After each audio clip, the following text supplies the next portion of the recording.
The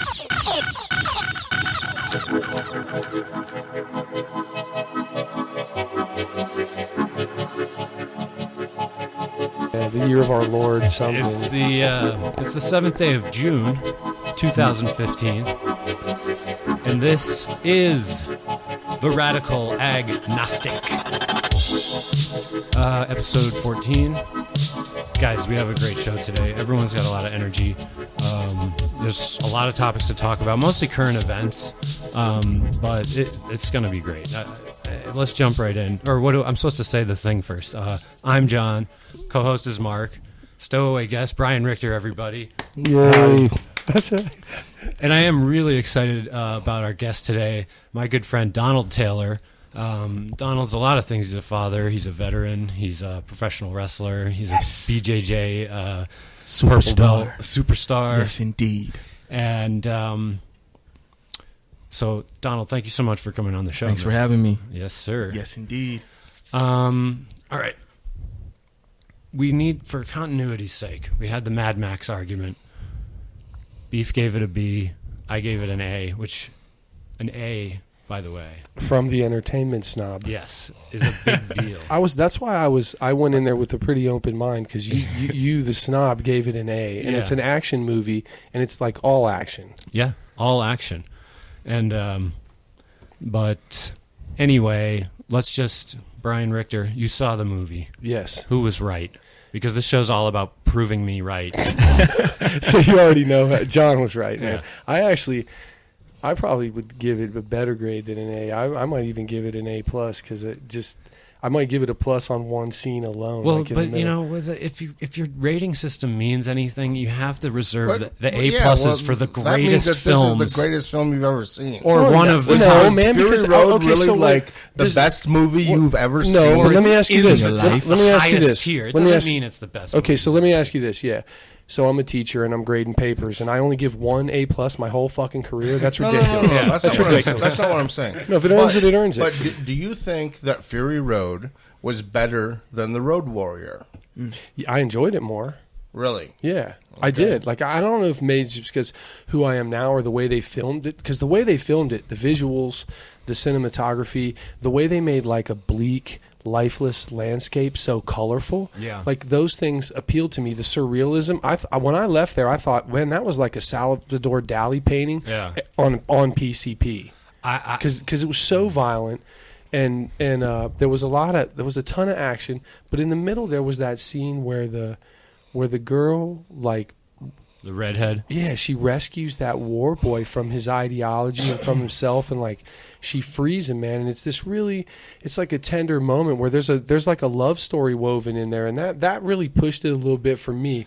And it goes back to that gender thing, right? Because men on their own, left to their own devices, get obsessed with things, and they become zealots. And that's what that guy was one of the zealots. He was. Throw yourself for the cause. It makes no sense. Kill yourself for the cause. I mean, we see this in the modern day. Right. And then the female influence, and this is a very traditional take on gender for all my super lefties out there who might not like this, but then the female influence comes into a man's life, and I think probably all four of us can attest to this, and they sort of pull you away from that blind obsession with one thing, or obsession with being this guy, or succeeding, or being the greatest chess player of all. You know, they pull you out and they show you the rest of life. If you find the right one, they almost change your idea of what it means to be you. Yeah. Completely. Because I did. Yes. But so to finish, I just think that because if you weave a love story into anything like that, I'm sold. I'm done. I'm a romantic, so I'm going to jump on that. Yeah. And big softie. I am a big softie, but just super entertaining flick. And I had already seen Avengers: Age of Ultron, and I'm just a fiend for that shit. And I thought it was better than Age of Ultron. It definitely wasn't the best movie I've ever seen. It was, but it was super entertaining, and I just think it was well done all the way around. Because I usually don't pay attention to every part of a movie, like the cinematography, the way it was shot, and I did, because I got visually overloaded on Age of Ultron. There was so much going on. Like hours after the movie, like I felt like my brain was still trying to process all the visuals, and I think maybe they almost did too much. But also, and it was in just Mad right. Max, there wasn't a single cliche. I mean, I'm sure you could find one or two, but there wasn't a single movie cliche in that movie, and that's what I like about a movie. I don't action, yes, no, it doesn't matter. If there's no cliches and it's original, that's one of the things that. Come on, there's no cliches. Well, there were cars and trucks blowing up all over the place. But I mean, I think they did some things that's different not a too. cliche. Because Yes, it's a cliche Cars because, and this is why it's a cliche in that movie. There was absolutely almost no plot or storyline or anything. So the only cliche, since it's 2 hours of action, is the action, right? What actually happens. No, because action in Age of Ultron is going to be much more predictable. I'm talking about Fury Road. Right, and I'm You're comparing saying it to... there's no cliches in Fury Road. I'd say there's very few. I'm saying there's very many. Well, because It's you just- define a cliche as a right, it's car just- exploding. So when Brian went past that trailer on the road the other night, that was a cliche. No, in Hollywood movies, in Hollywood action movies, cars exploding I mean, it's a very is a general cliche. concept. Man. It's something that happens in all of them. But see, I think that there was a story developing. There was a story, I but- think they're setting up for sequels. Oh, I think they there was are. a story developing, but I give you that Yeah, it was fucking thin compared yeah. to say No, I mean- some of your more plot driven movies. As Well, far no, as- and I'm just talking about. I'm not even talking like I liked it again. Like I liked the movie, but in that world, in Mad Max, Road Warrior, Beyond Thunderdome, and Fury Road, it's probably 3 out of all 4 of those for me.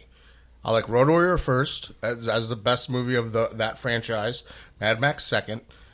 Fury Road probably third, and Beyond Thunderdome fourth. The only reason I think I like Fury Road more than the seen Road it. Warriors because of the visuals and the effects you were talking about. You wondered how they did it. Was it the bodies flipping around out of the explosions, or what part was yeah, it? and the cars themselves, because those I believe were real Yeah, no, props. the cars and trucks and people Were real. was all real. Yeah, stuff, so just I real mean, stuff. The CGI was like background stuff, like what you were talking about, Right. And probably the colorful scenery, and probably maybe the dust too, because you think about yeah, it, you there can't might- shoot that.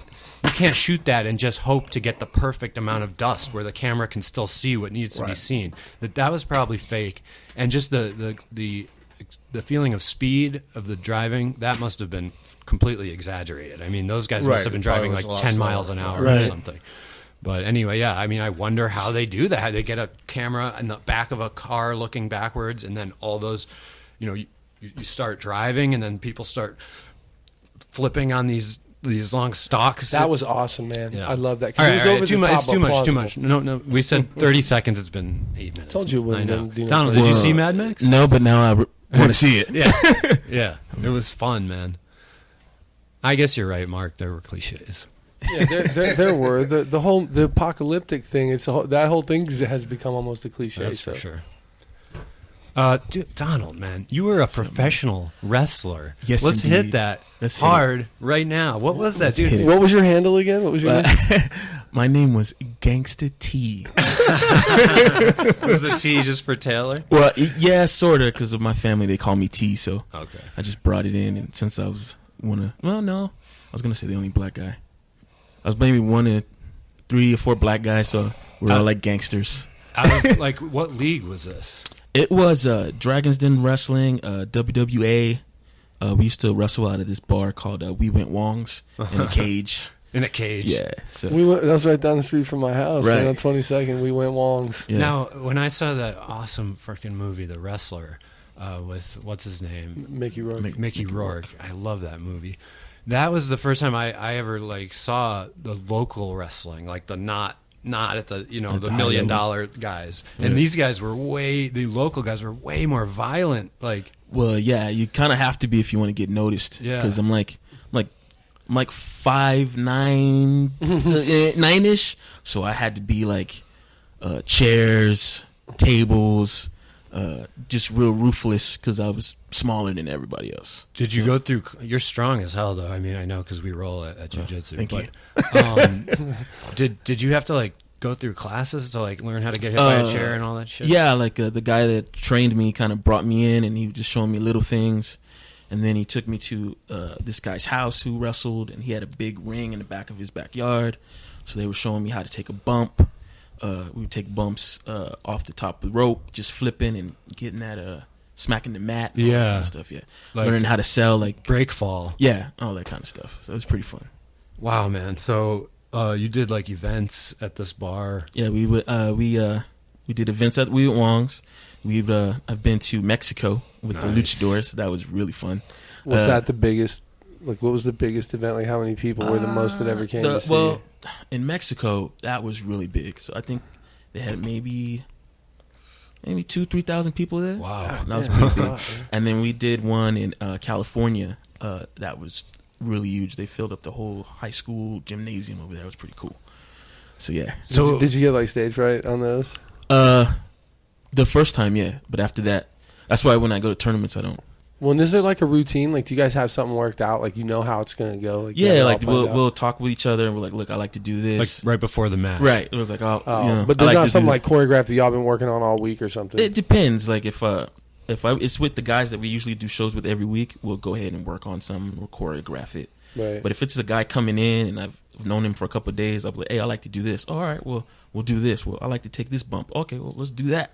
And then we'll just go back and forth and back and forth. Now, and sometimes we'll be talking in the ring, like, hey, let's do this now. Or let's do that. So it's pretty cool. So you do have to communicate, right? Because you said it's not planned out like this, then this, then this, then this. And that's what the clinch is for right. Communicating. Yeah, the clinch. Yeah. Collar and elbow. That's why a lot of the guys, maybe. A lot of the guys that have long hair, the reason why they have long hair, so they can mask it, right? Yeah. Talk to one another.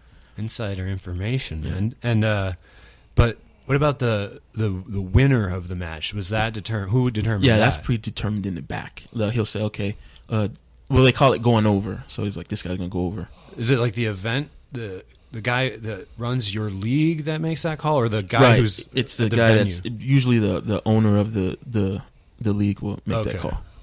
So then there's like a whole sort of narrative throughout the year or whatever of this guy's winning, and then there's a challenger, or is in the smaller shows it's not too much like that. We don't get into storyline too much. Yeah, it's just like you and this guy would be a good match. So if we do have a storyline, it'll probably be like 2 weeks long, and then we'll just kind of abruptly end it. Right. We're gonna have a match when it's over. It's gonna be a tag team match. It's me and Beef, John and Donald.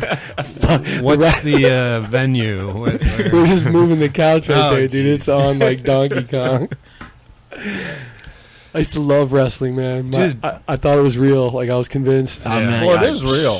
I know, but I mean, you know what I mean. People get killed. Like, dudes get hurt. Yeah, they freak out, murder their whole paralyzed. families. Yeah, it's dangerous if you don't know what the fuck you're doing. Yeah, there's nothing fake about doing a flip off of a rope and landing on your stomach. So my dad and his buddies, all the guys from at Fort Campbell, all the 101st guys, all these maniacs, they took us to a wrestling match, and it was like, you remember the Fabulous Ones and absolutely, and Bill Dundee and all those guys. Well, my dad's friends, like, I knew them to be pretty bad dudes, and some of them were big guys, and they were right up there at the front, like heckling these guys. And my brother and I were so disappointed that it wasn't like totally real. We were so disappointed. How did you figure it out? Well, because we were watching it live, and we're like, they're not really hitting each other, dude. We're like, it's not real. Like, my brother was crushed, dude. How old were you guys? I don't know, pre-teens. Like, yeah, so no, I'm not even that old, because I think we were in Kentucky or Texas. So I was like, I think it was Texas. So it was even younger than that. So these weren't even the 101st guys. These were the Second Armored guys, and they were so crazy, dude. Like, they were they loved it. My brother and I were back there sad in the back, and my dad's friends were all up at the front, like, heckling these guys. And I remember seeing this dude, Marty, squared off with Bill Dundee, and they were yelling at each other over the rail. And I'm like, Marty will kick that dude's ass. He's not even tough. But was he just this guy that was with your dad's group? Drunk, young. But was he, like, really heckling, or was he trying to, like, get into the fake, like, universe of it, or was he like really like he was just getting into the whole? They loved it, dude. They got really drunk, and my dad's friends were really they were a big influence on me, man. So, like, Doug Stanhope was just talking about being in the outfield at a major league ball game and it just heckling this outfielder until the guy turned around and gave him the finger and covered it with his glove. So like, there's no pictures of it. He just gave it right to Doug, and Doug's like, "I got the finger from him." I've heckled a few guys pretty good at baseball games, man. It's kind of fun to heckle with fans because it's just cool. Yeah. Especially if you got out there with your gimmick and you're supposed to be this gangster. Yeah, they were helping the show, man. So, They were. They It livened it up. definitely adds to the show. Like there was a local wrestling thing here in town for a long time, and there was this guy called the Klansman. I know that guy. Did you know that guy? He came down with another. They're from Phoenix. They came up with another guy that trained the owner that owned the place. He came down with Black Mamba. Yeah, Yeah. right. The Klansman. And he would dress up like The a Klansman comes down with Black Mamba. Yep. Yeah. And, Wait, what? Yeah. What was he wearing? Clan's robes. outfit. Oh my God. And he had a Clan's mask outfit. on too. Yeah, So. the Klan, the whole thing. I bet the he whole- did the have hood a and mask everything. on. And I saw him wrestle a bunch, but this one in particular, it was at the indoor swap meet over there on like Ajo or Irvington or whatever. Yeah. So he made the there big was, time. and it was in like the food court area. They set up the ring, and there was only one like food booth, and this black dude was running it, and the Klansman, he comes out and he's like doing his whole spiel, and like just to get fucking the crowd riled up, he like points at the dude in the booth and goes, "I don't like you." Yeah, that guy's pretty cool. Actually, he would also do Doink the Clown also. Dunk the really? Clown? So he had all that stuff in his. Yeah, and then Doug the Clown. Yeah, so he would have his Doink. Klansman stuff here, and then underneath that he would have his Doink the Clown stuff. Doink the Clown. Did he And then- wrestle as a clown, or he did Yeah. like kids parties and shit? No, he would wrestle it as was Doink yeah. the Clown. Oh, that's creepy, man. Well, wait. All right, go ahead, Mark. Well, and then there was some boxing thing in the TCC in the main arena, and they had like an undercard of like wrestling, like in between some, and they actually had him come out, but they wouldn't let him do the Klansman, so he did The Clown? no, he did immigration. So he was it's in a boxing match in the TCC arena, pretty much 90% Mexican Oh, yeah. audience. And he came out as a Border Patrol agent? Yeah, That's hilarious. Dude, but here's my thing, though. When the Klansman comes out, though, who are the fans of the, like, are people cheering him on? I think there's that one guy in the back. Yes. He comes up afterwards, he's like, "Brother, I really like what you stand for out there." And the guy's like, no, dude. Just show asshole. Get away from me. Right. Yeah, I'm an English teacher. Like, I don't. Yeah. Silent majority. Yeah. It's the silent majority. You and me, brother. But there are like there are people who cheer on the bad guys. You know, Yeah. that Oh, like yeah, like the heels over the Yeah, baby the faces. bad Yeah, guys. the Iron Show, Sheik you know, had fans, man. Yeah. Yeah. Like me and my friends would go to like the bigger, you know, WWF and NWA and all that stuff, and we'd be cheering on the bad guys and having old ladies hitting us over the head with their umbrellas, and you know, I was What do you just mean? saying, Like, dude. You other know what's fans? up. like we'd be That's my screaming favorite at Hulk Hogan like "Fuck you, Hulk Hogan," and whatever, and like old ladies would be like "Shut up!" Oh, man. Good Just with their times. purse, you know. That can hurt, man. I've been hit in the face with a person. I actually got and this is great. I actually got hemmed up by some actual gangsters. Oh yeah, Yeah, when I was coming out of the show, I fool, where set you from, fool? Oh, my God. I was like, fuck you. Like,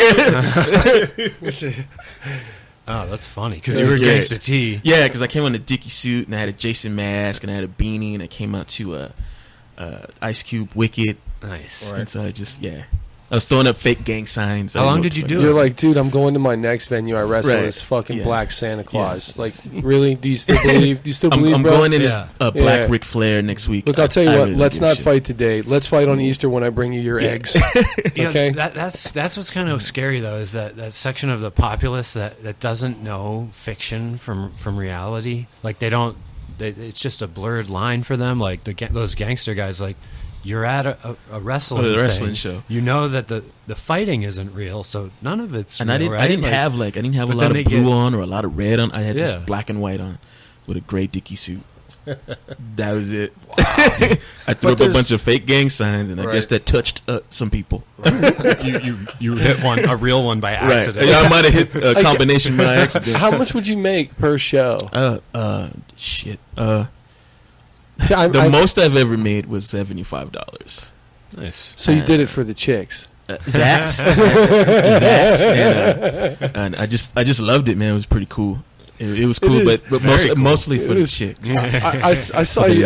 Didn't you rock a couple moves on the? You put a video up. Absolutely, it was awesome. On the crash mats at our jiu-jitsu academy. Absolutely. Yeah, Martin filmed it. Yeah, if you do another one, I want to be the Yuki. Let's do it. I want you to go full power too and Let's slam do me. Do you ever drop the leg like Hulk Hogan? That was my little thing. I used to do this little dance. I used to act like I'm gonna do a people's elbow. But then I would come off the rope or off the cage and I would do this little dance and drop the leg. Dude, Friday? Like, are you coming this Friday? Let's do it. All right. All right, So- I'm in. Friday, it's on, dude. That shit will be posted. Dude, now that people know what jiu-jitsu is, I've seen clips of professional wrestling matches where they do arm bars and stuff. Right, triangles. And they'll stuff. like kind of get in the position but the legs aren't they're not at all correct. And then they take the arm and they like seesaw back and forth with it. Like they're but they've been doing that way before. Oh, jiu-jitsu. right. Oh, really? And they would fight, like they'll fight out of it. Huh. And then that's what got me confused when I actually went to Brazil and I had gotten an actual armbar. I was like, no. Yeah. Let me go ahead and tap to I'm this. just gonna power out of this. Nope. Yeah, I was like, I'm gonna go ahead and tap to this. Or it's gonna be a bad evening. You can't Hulk shake out of this. You can't get the crowd As on a your matter side. of fact, it works the other way. I can Right. shake that arm out of you. It's, I'm good. So then, what 5, 6, 7 maybe years ago, you joined the Day Brazil where we train, and you started Brazilian Jiu-Jitsu, Right. and now you're a purple belt, which is an advanced rank, and so talk to us about that. What is that? What has BJJ or martial arts meant to you, and that transition from wrestling to Jiu-Jitsu? Well, BJJ is my whole entire life. Yeah. It's everything. I think about it every day, all day. Yes, sir. It translates to my life. I love it. I think about it all the time. And not just the rolling, just the people that are in it. You know, you have people that you can draw to and respect and go after. I can't say enough about agree with that Rogan because- that it's a douchebag filter? That For the most part. For the most For the part, most it is. part, You think yeah. about. I've known one dude who trained jiu-jitsu that was a real douchebag. That Karsten asshole. Yeah. And mean, he probably doesn't train anymore. Well, he was a blue belt, so Yeah. you can't even really say that he stayed. No, you have to make purple belt. Yeah. Well, now I can tell now, like the guys that are going to, like the new guys that come in, who's going to stay and who's going to continue. You can. But they will surprise you every now and then, dude. Because no one thought me and Brian were going to stay. I'll tell you what Morgan said. He said I was too old and John was too stoned, and we wouldn't make it. I had dreadlocks. Lord have He had mercy. 9 dreadlocks to be exact. And they all were disgusting. Oh, I should tell the story about People clapped when John came in with the haircut, Yeah. but he didn't cut it for us. He was getting stuck in triangles on his mop. So. Well, there was actually in those dreadlocks somewhere was the urine of a small Indian boy, because I was in India, and The urine of a small and was Indian boy. so I went to India for 2 weeks, like 10 years ago, and was with my ex-girlfriend there and hanging around, had a great time. And then we were in some remote village and trying to go home. And we got into our train car, where there was a sleeper car. You know, it was like $10 to get a bed. You know, a nice car. We get in there and she's picked the wrong day. The tickets are not good for today, so we don't have a seat. So she starts like crying and talking to the guy who checks the tickets, and he goes, she just starts crying, speaks a little Hindi to him, and he says, just go to the back, just go to general class, you don't need a ticket, just go there, it's fine. So we went back there. Lovely accent, It by the was way. wall to wall people. Wall to wall. There were people on the ground, laying across every surface and standing up, and we were standing there with our giant backpacks on, and I look at her, it's a 12-hour train ride. I look at her, I was like, I can't do this. Like, I can't. And we were standing next to the toilet, which imagine what that is like. And so you can't move. I was like, I can't stand here for 12 hours. Like, neither can you, by the way. And then out of nowhere, this family comes up of Sikhs. The people who actually wear the turbans, where everyone thinks those are Muslims, but Right. people who wear the turbans are Sikhs. Right. And this family comes up and they go, you can't stand here. And we're like, where the fuck do you want us to go? You know, there's nowhere to go. No, he's like, no, you can't stand here. You come sit with my family. Like he was basically saying, you guys are too good to be standing here next to the toilet. Like, come back here. And there was like 10 of them, grandmas and little kids, and they cleared a space on the bench, this little wooden bench, to let us sit. And I was like beside myself with gratitude. And then, but anyway, like 6 hours in, man, I couldn't sit on that 3-inch piece of wood anymore either. My back was just screaming. So I went under the seats, the benches. I went under one of because there's no room on the floor. I went under there and laid down just to straighten my back out, and it felt amazing. And there were rats down there. I mean, it was bugs. It was just. I love this story. Yeah. So then I fall asleep for the best 45 minutes of my life, and then I wake up and. The girl I was with, she's like, John, get up. I was like, no, I'm fine. And she's like, no, get out of there. And I get out, and there's like, I'm all wet. My head is wet. And I look up, and the kid on the bunk, it's like a bunk bed of benches. The kid up on the top, this little 6-year-old kid just passed out, just pissing himself. And it's just leaking down, dripping on his grandfather, the Sikh guy, who's just laughing. He's like, and dripping below that onto me and into my hair. So there's Indian boy pee in my hair. You know, and I don't know why I laughed at that, because I had those fucking things in my mouth on like 9 different From occasions. jiu-jitsu. Yeah, he ggave me one of them when he cut it. So anyway. So gross. Jiu-jitsu, man. I mean, you said something about it translating to your life, having a deeper meaning. Is it that constant struggle where you make progress, but then you feel like you're not making progress, and it takes months and months to get over those humps? Right. It's like if I'm having a rough life or a rough time through life, I know I can make it because I had a rough time with the white belt process, but I just kept going, and then eventually, I got through it and made it, and life is like that for me. Yeah, something ain't going right, you just keep grinding, and sooner or later, there it is. Dude, I was there before you, so I watched your whole thing, and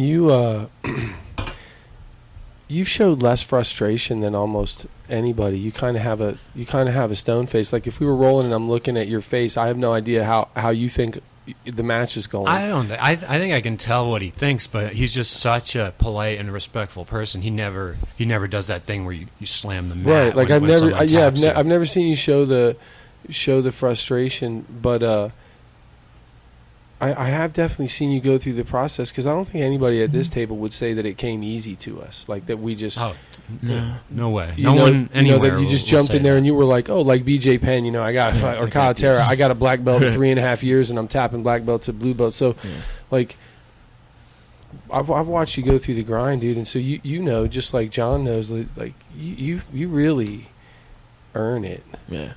I don't know about at every gym, but at this gym, the one we go to, you.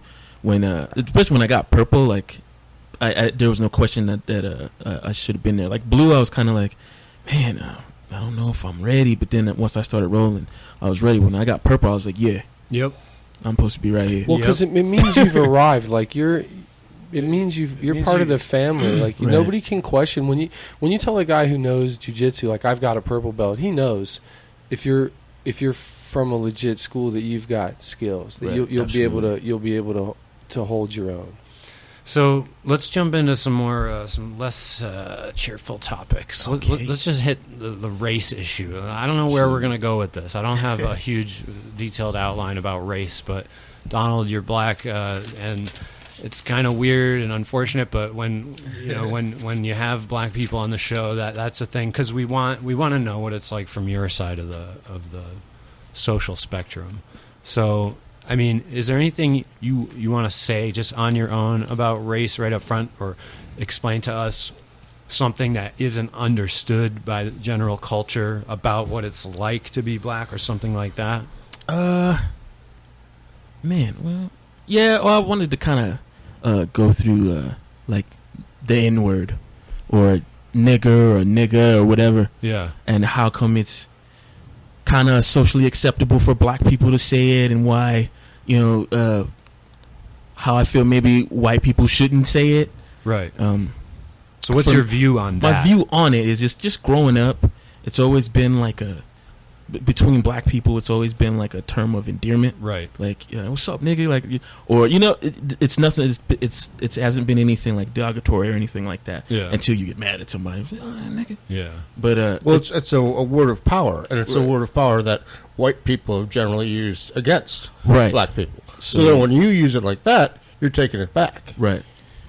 Well, plus different spelling. Well, the different spelling and the way it's used. Yeah, but that's all like semantics. But for me, like as so you're saying culturally acceptable, but not socially acceptable. Sort of. As I've gotten older, I've changed my view on saying it. Period. Because just speaking to a lot of the elders in my family, they said that word has been used before. Someone's been hung or burned. Right.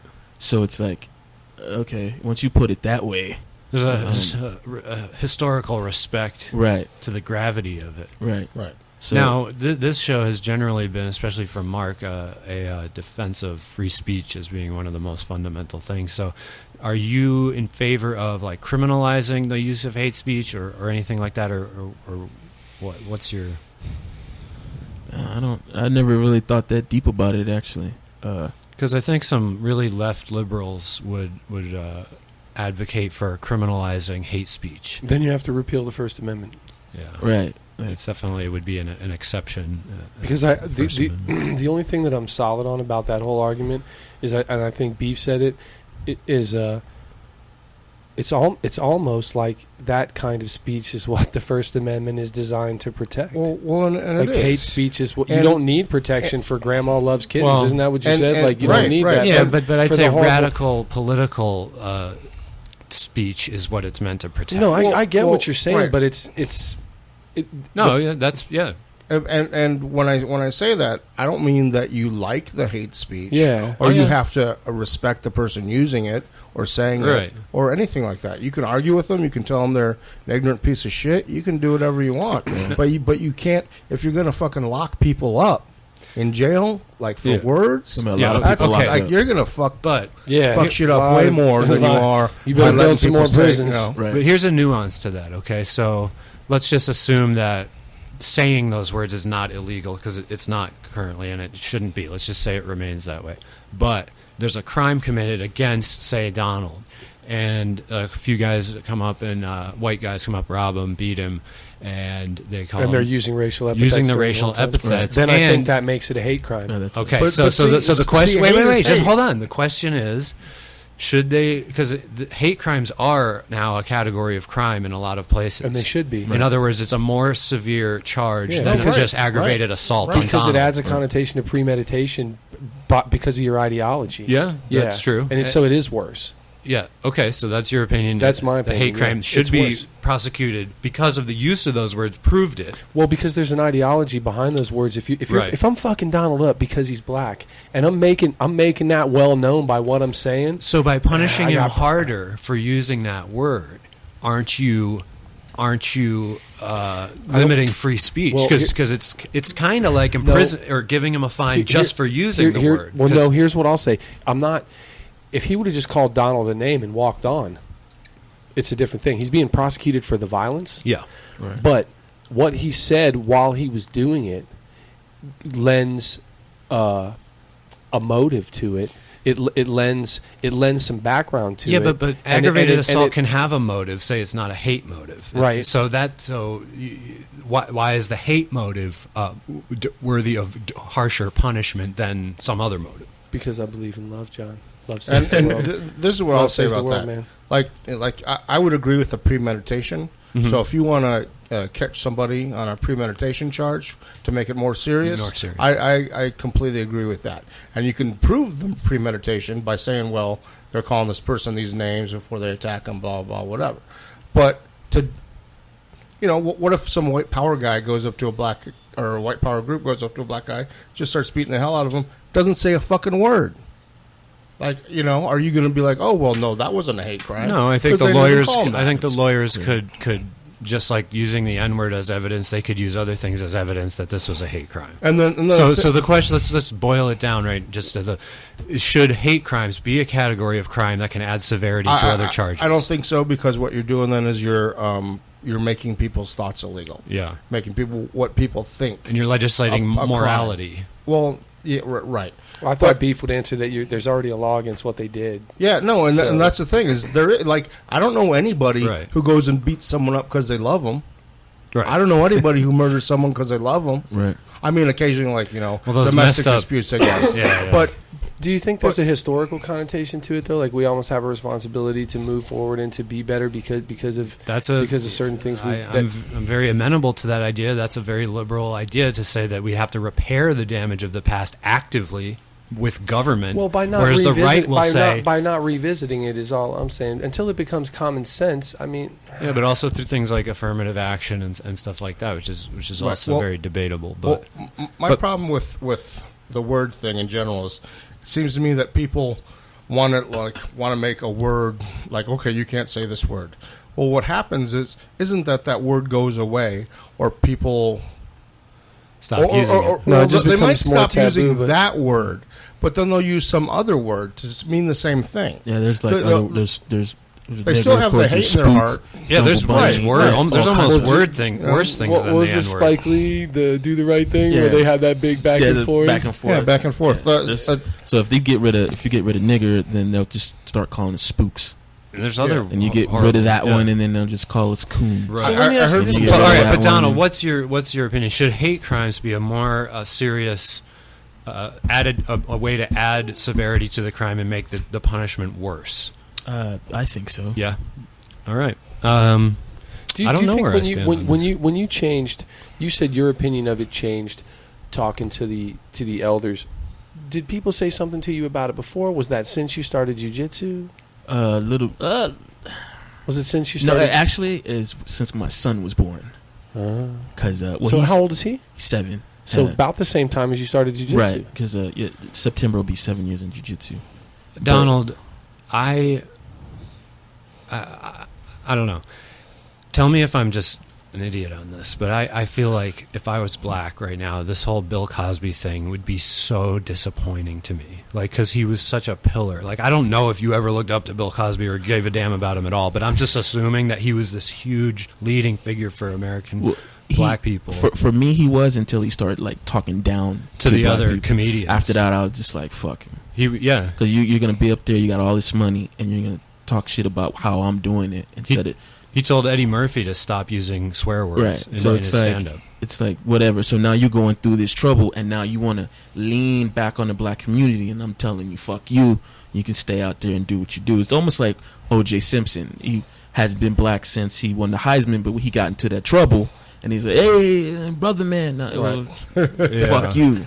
And I think Keith Jeffrey, who we had on, would have said that he really respects Bill Cosby's message of pull your pants up and stop using that. Yeah. And a lot of other black people have that the attitude you have, just like shut the fuck up and I'm like. Well, it's one thing to say that and say, people should try their hardest and blah blah blah, but like just to blame that as like the problem with society and the reason that certain segments of our society or areas or urban areas or whatever, the reason those people are having a tough time of it, that's just ignorant. Well, isn't there an argument to be made though that by wearing clothes of that nature and sort of embracing all of those, say like the gangsta element of black culture, isn't there an argument to be made that there's something antisocial about that and that's purposely separating? There's more white kids that wear that crap than blacks, probably. I got a couple of white friends that sag harder than me. Oh, I know they do. But it means something different when black people. Because that's the way the world is. People are afraid of black people. White people are afraid of those guys. But that's a problem of society. Right. That's not a problem of. But they're making a choice then to enter into that. You can make a choice every day to wear whatever the hell you want. Right. It's America. So let me take it a step further, because I've always been very diverse in my friend set. I hung out with a lot of black guys, and so when we would get into it with other people, I got the wannabe thing thrown at me all the time, right? The wigger. So, but those guys exist. Yeah, Yeah, like what's the other side of that? Like how do you feel about those guys? Is it like an honor, or is it like, dude, get like, be who the fuck you are? Is it like, cause like you, I grew up with a lot of different. Right. You know, my dad's military, people. so I lived on Right. bases. Like I hung out with who I went to school with. it just depends. If it's a guy that didn't grow up with us or in that area, and he's just doing it to try to be cool. Can you smell? So you smell a fake? That's what you're saying. It's Like everything else, yeah, you can it's just smell a it's fake. come on, bro. Because if we get into some shit, you're gonna get in your. Yeah, You go back to wherever you're from or whatever. But in those inner city schools that are mostly black, there's gotta be a handful of white guys, right? Kids. I went to Booker T. Washington High School, to Crispus Attucks Middle School. Like when I was on the basketball team, when the coach called formation, Majority black. Dude, when the coach called formation, he yelled Oreo, and we lined up, and I was in the middle. Oreo. I was the only white dude on the team.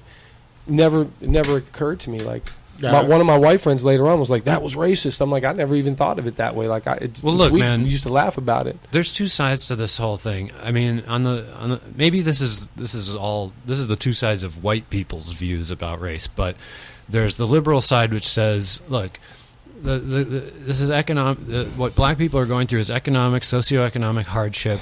It's directly a result of slavery. People's great-grandparents that are alive today were slaves. I mean, it's not that long ago.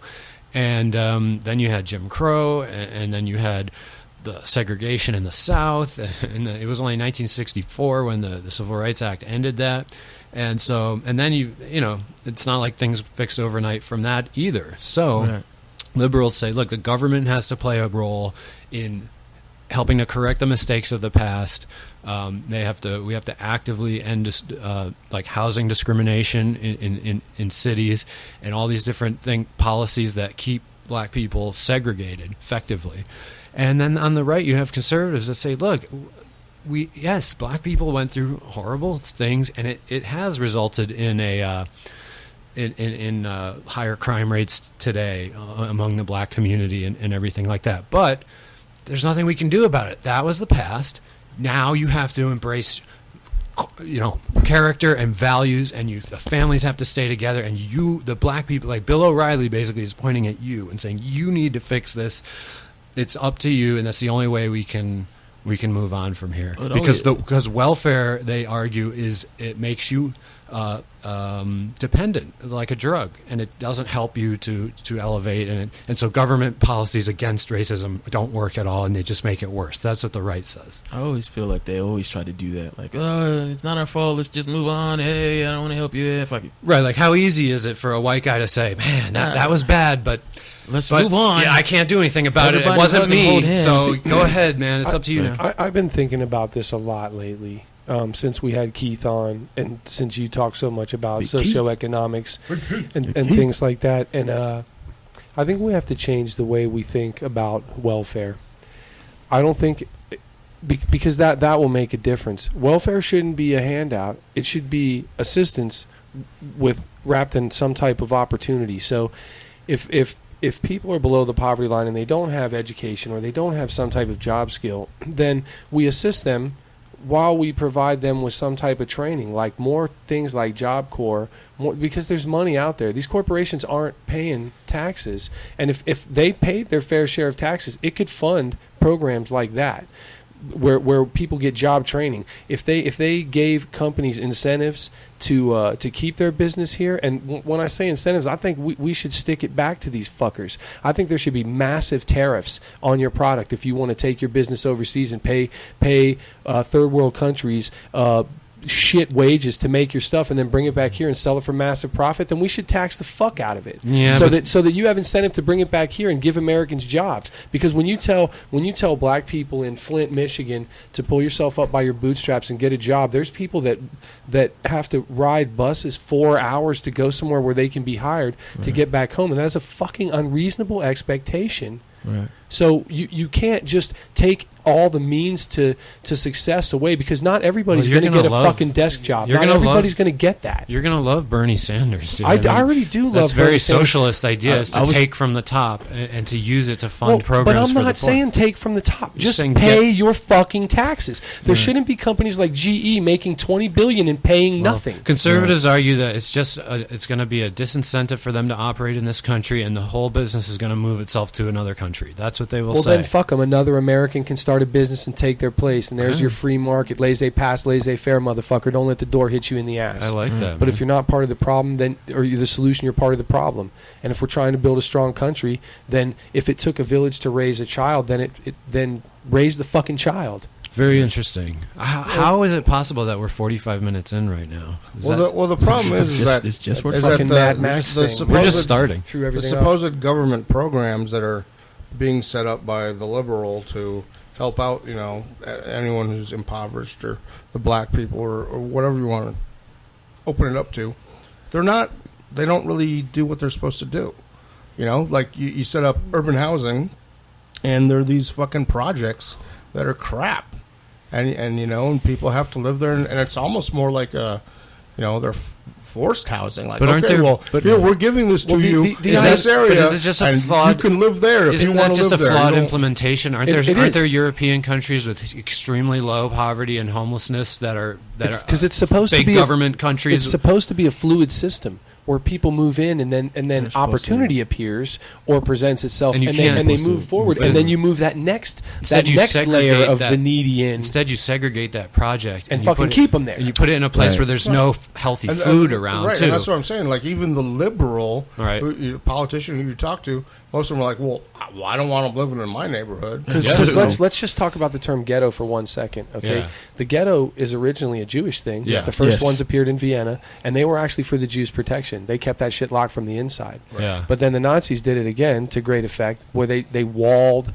that shit in, and they kept everybody inside of it. And the Russians. And I'm getting here to tell you that the walls don't have to be bricks and chains and barbed wire. They can be just lack of opportunity or outlet. Right. If there's nowhere to get jobs, Brian, and there's no job training, then what do you do?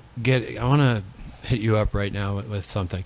This Waco shooting with the biker gangs. Right. You and I have talked about it at least an hour and a half on the phone. Right.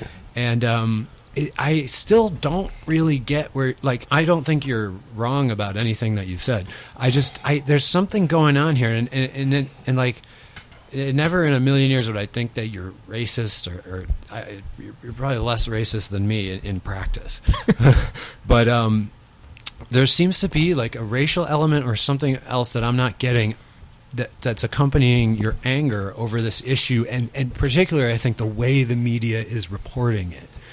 Now, but I honestly, I'm not accusing you of anything. I honestly don't understand, because you get really mad about this, and it's a crazy. So well, I know you're mad. I get passionate. I don't think I've been mad about it. No, I'm not angry. Yeah, but I've been passionate in the discussion because it's being misrepresented, it is being misrepresented in the media.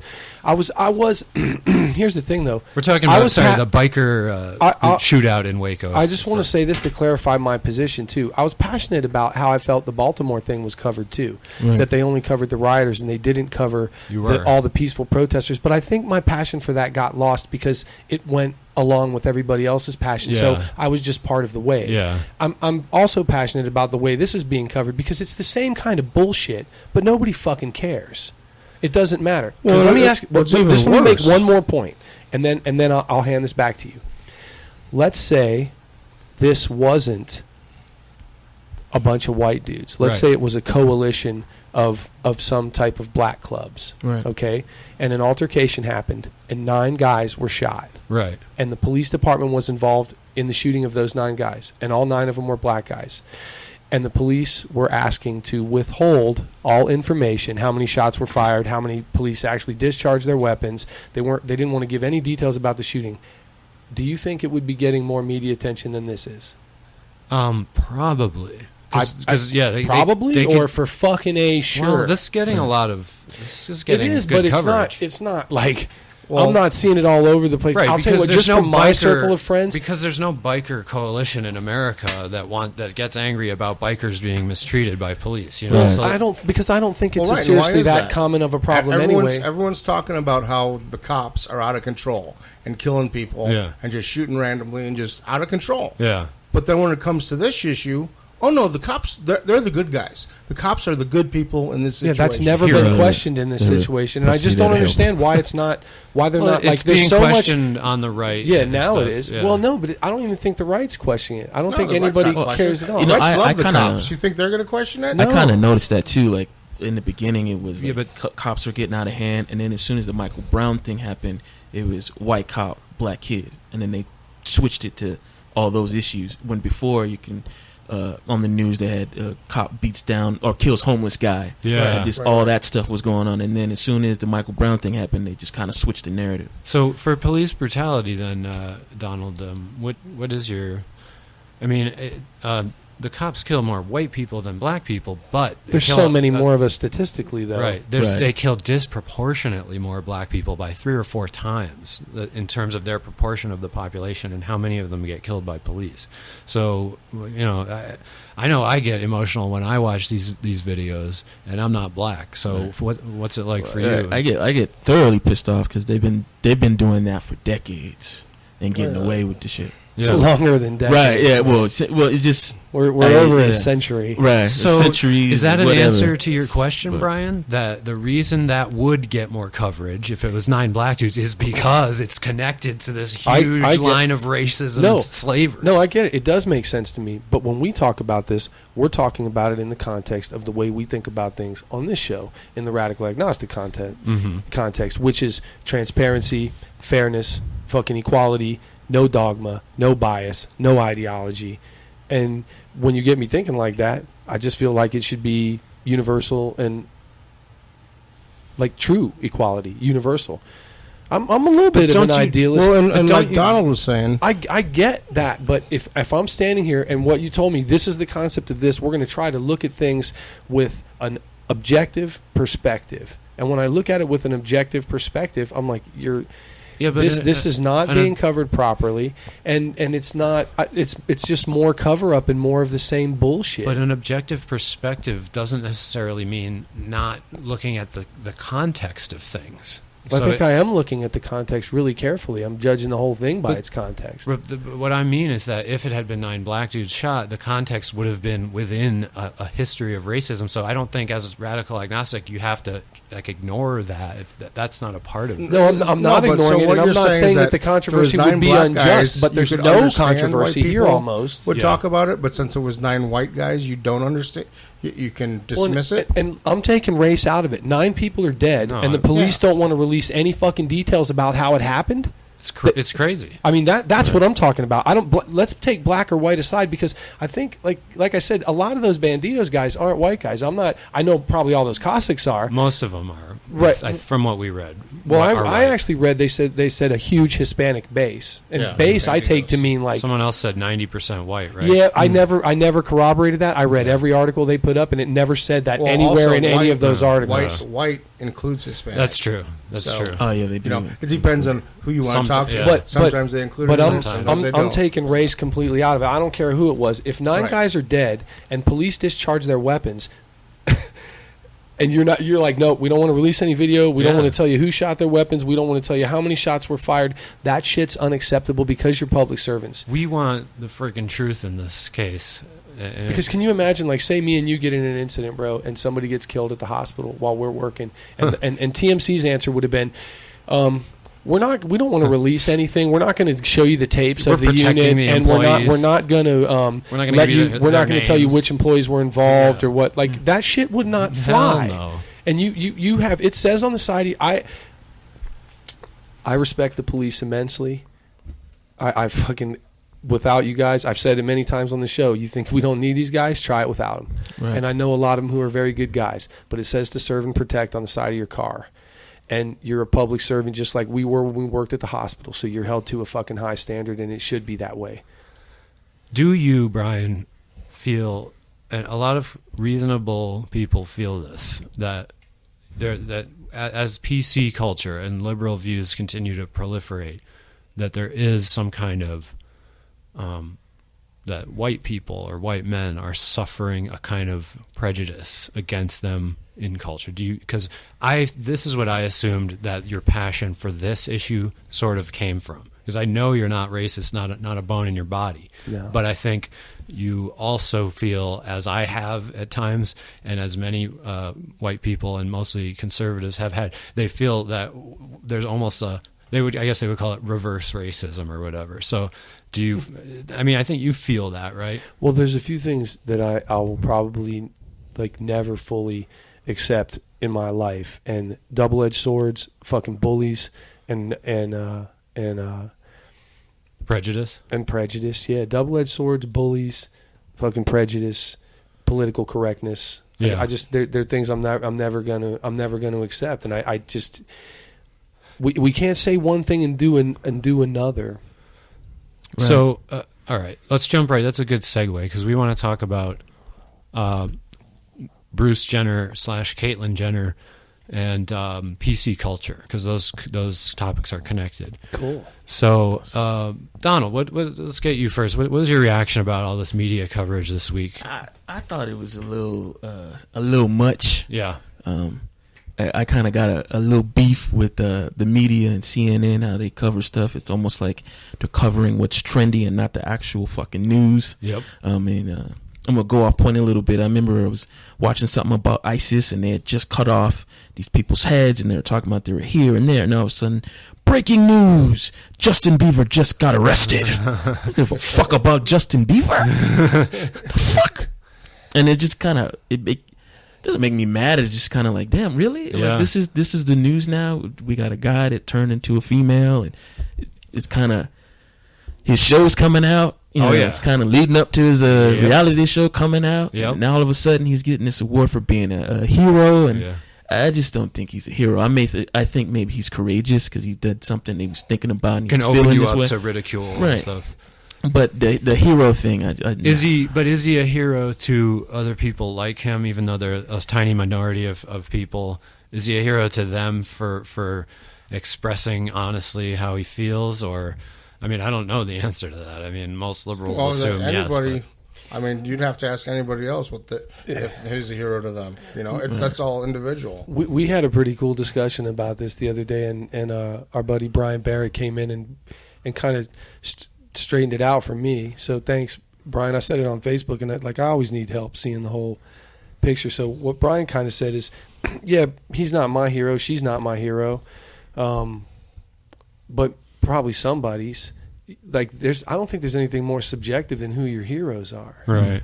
So because everyone keeps saying, there's all these memes popping up. This guy's, Jenner's dressing up as a lady. He's a hero, but this guy who fought in Iraq for 5 years and shot 160. But it's kind of a false sure. comparison that they're making. And so what Brian says is he's not my hero, but he's probably somebody's hero. Right. So I left that whole discussion with you started with this controversial statement that, honestly, I kind of agree with. Though. Yeah. It's partially, and I wake up mornings and I think of something controversial to say sometimes to get those discussions started. Yeah, and so I knew that would get it going, and it is kind of, and the idea is to a certain degree how I feel. The controversial idea was that this was, Jenner's change is indicative of some kind of, if not a mental illness, but pathology or something amiss inside. And that makes a lot of sense, right? Because if you feel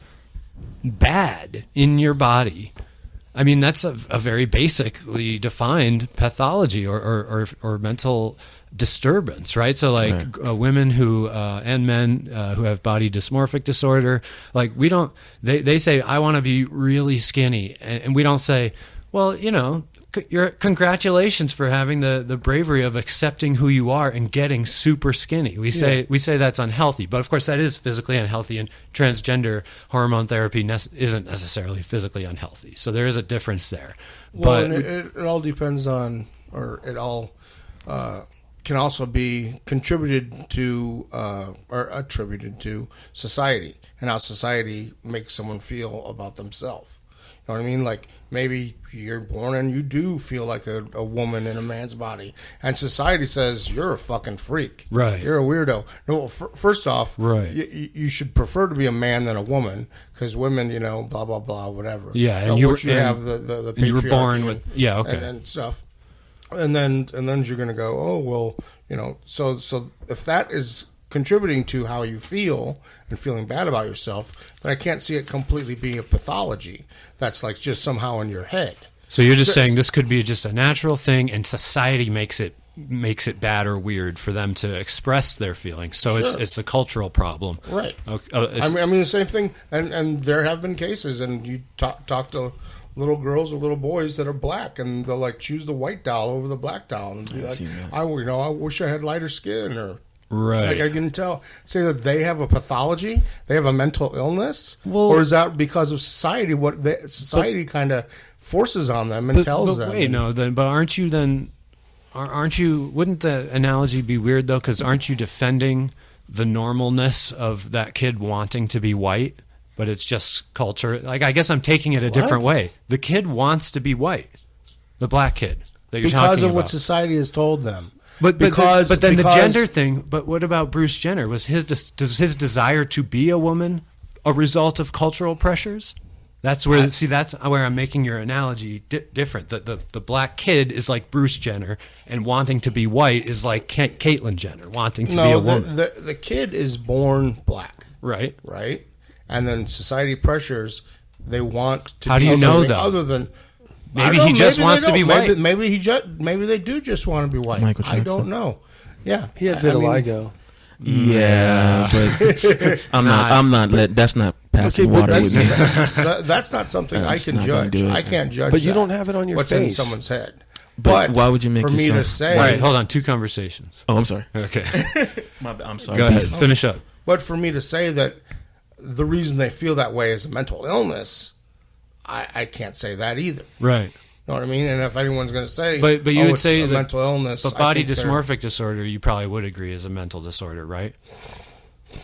Just I would- hating yourself, hating yes, the way I you would look. think so. But at the same time, what about the transabled crap now, What's that? where people feel like they should be in a handicapped body? They feel they should be.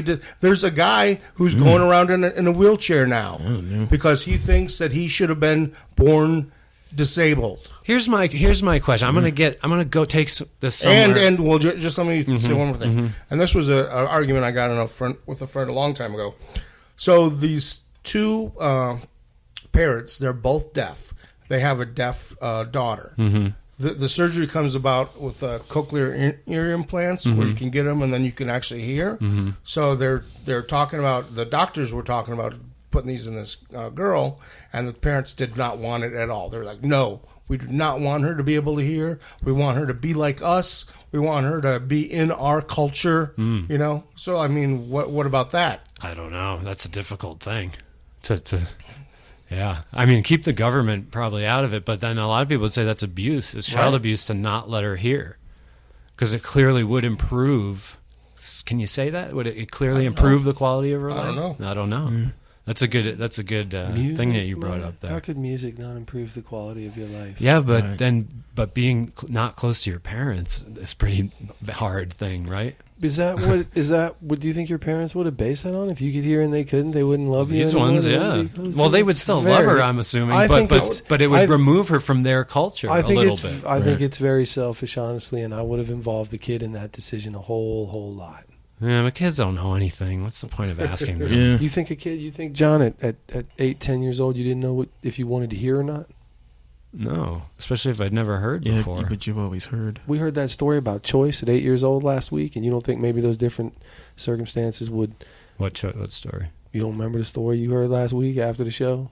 Yeah, you do. Oh, yeah. Yeah. Like, Yeah, but that understanding of choice at that age, you don't think maybe the No, different perspective of a I kid don't who's never actually- heard anything, from what, they hear people when I enjoying heard that music story, and- I kind of thought this is a little precocious.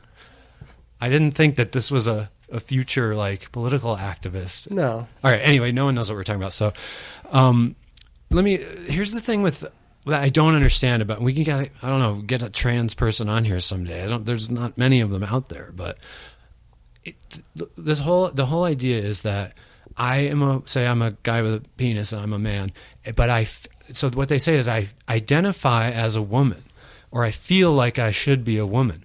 And my question is, how do you know?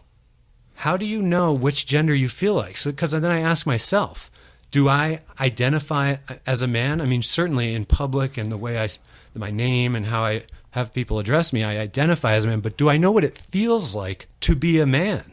And I can't say that I do, because how do I tell the difference between those qualities in me that all humans have and those that only men have, or mostly only men have? How do I know? Right. Well, then how do you define what a man is or what a woman is? Right. And then how much of that is actual real definition or societal definition? I think it has to be like a feminist, right, would support trans people in every way and say, no, Caitlyn Jenner is a woman, and it's she's a hero for following, her what she feels.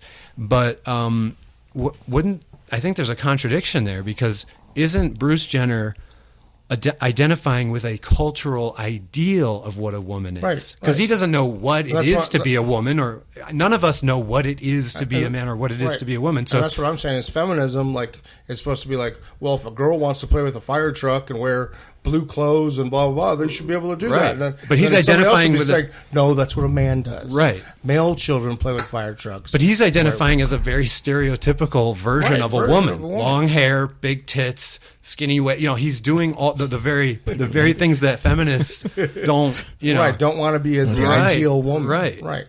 So, all right. To all the conservatives out there, though, I want to try to hit an example of radical agnosticism here right now. And tell me, Brian's parents, if you're listening, tell me if this is convincing. Okay, so these trans people, I would guess that most conservatives are kind of rolling their eyes at this Caitlyn Jenner thing and just kind of think it's a guy playing dress up, and they're less inclined to respect it than the people on the left are. And I totally understand that. As far as calling her a she and a her and Caitlyn, here's the radical agnostic approach, right? Like a liberal will say, she is a woman. You better learn that now, and they'll fucking hammer that in as a PC law. She is a woman, which that's like a philosophical statement. There's no proof that she is a woman, or that no, she's still a man. So I think biologists might disagree. Well, hormone replacement, though.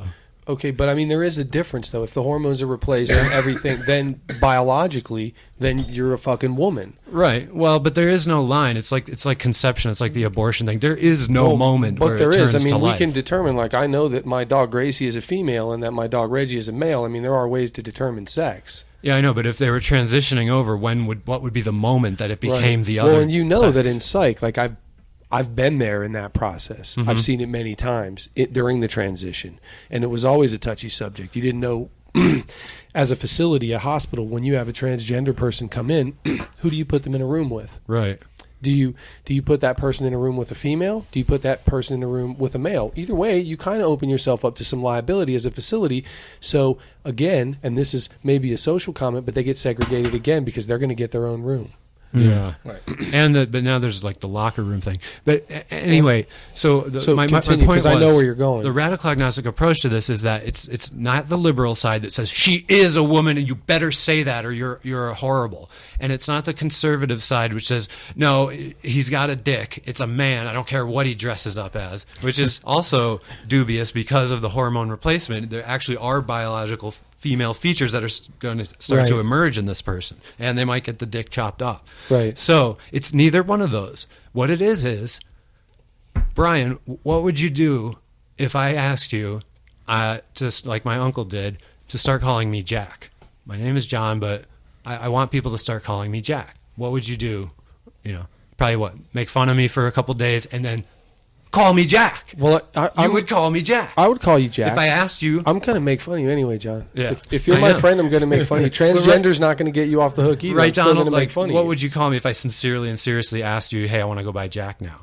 I'd make fun of you, and then I'd call you Jack. Mark, Right. same thing. Yeah. So that's the radical agnostic. It's neither of those ideological things. It's This person's asking you to call her Caitlin and a her and a she. She's asking you to. It's common courtesy. Even if you're a Christian and you think she's sinning somehow, it's still common courtesy to call someone what they want to be called. That's it. That's as far as it has to go. No deeper. Not the liberal ideology, not the conservative. We just do it because she's asking us to. Right. Period. And my initial comment, we're not high school kids. It had nothing to do with Caitlin's or Bruce's sexuality. Yeah. It had more to do with my perception of what my heroes are. Right. And I don't care about that. I remember when we would have someone from that population come into the hospital, the first thing I would ask is, okay, so how are they identifying right now? Like, what am I supposed to call this person? Like, do they want to be referred to by their given name, or do they have something else they want to be called? Am I supposed to, when I'm talking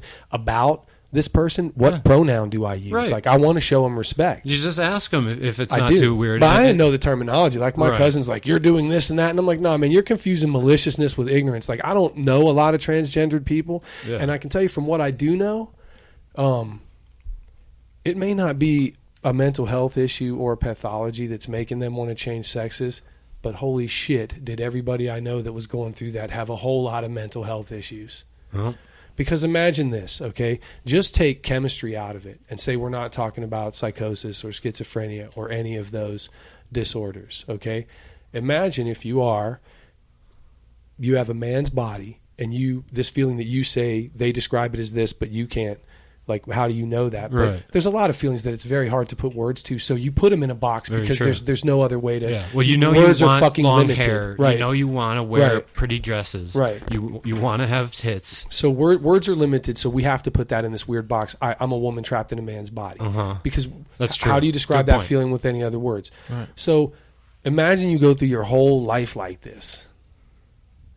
How do you think that you don't feel depressed?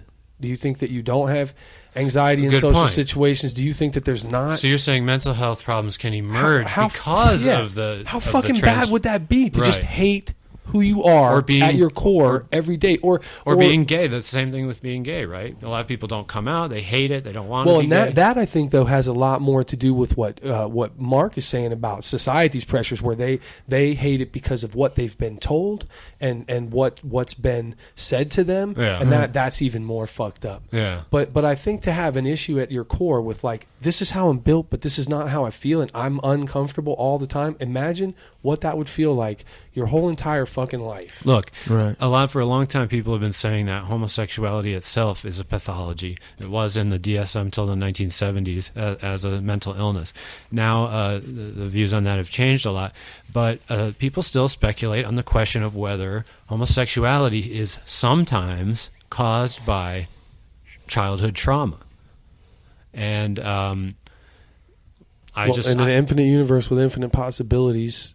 Well, yeah, but drawing a solid correlation, that's what we want to know. Is there a solid correlation? So what does that mean, though? Solid correlation, like this is the reason, period? Like, no, it's percentages. So for example, here's the results of a study that I looked up. Quote, of people who reported certain traumatic childhood events, 15% were homosexual. Of those without such traumatic childhood events, only 5% of the subjects were gay. So, or admitted to it. Yeah, but it's a study. It was a volunteer study. Yeah. Okay. All right. Then that probably is more accurate to me, because if it was random, right.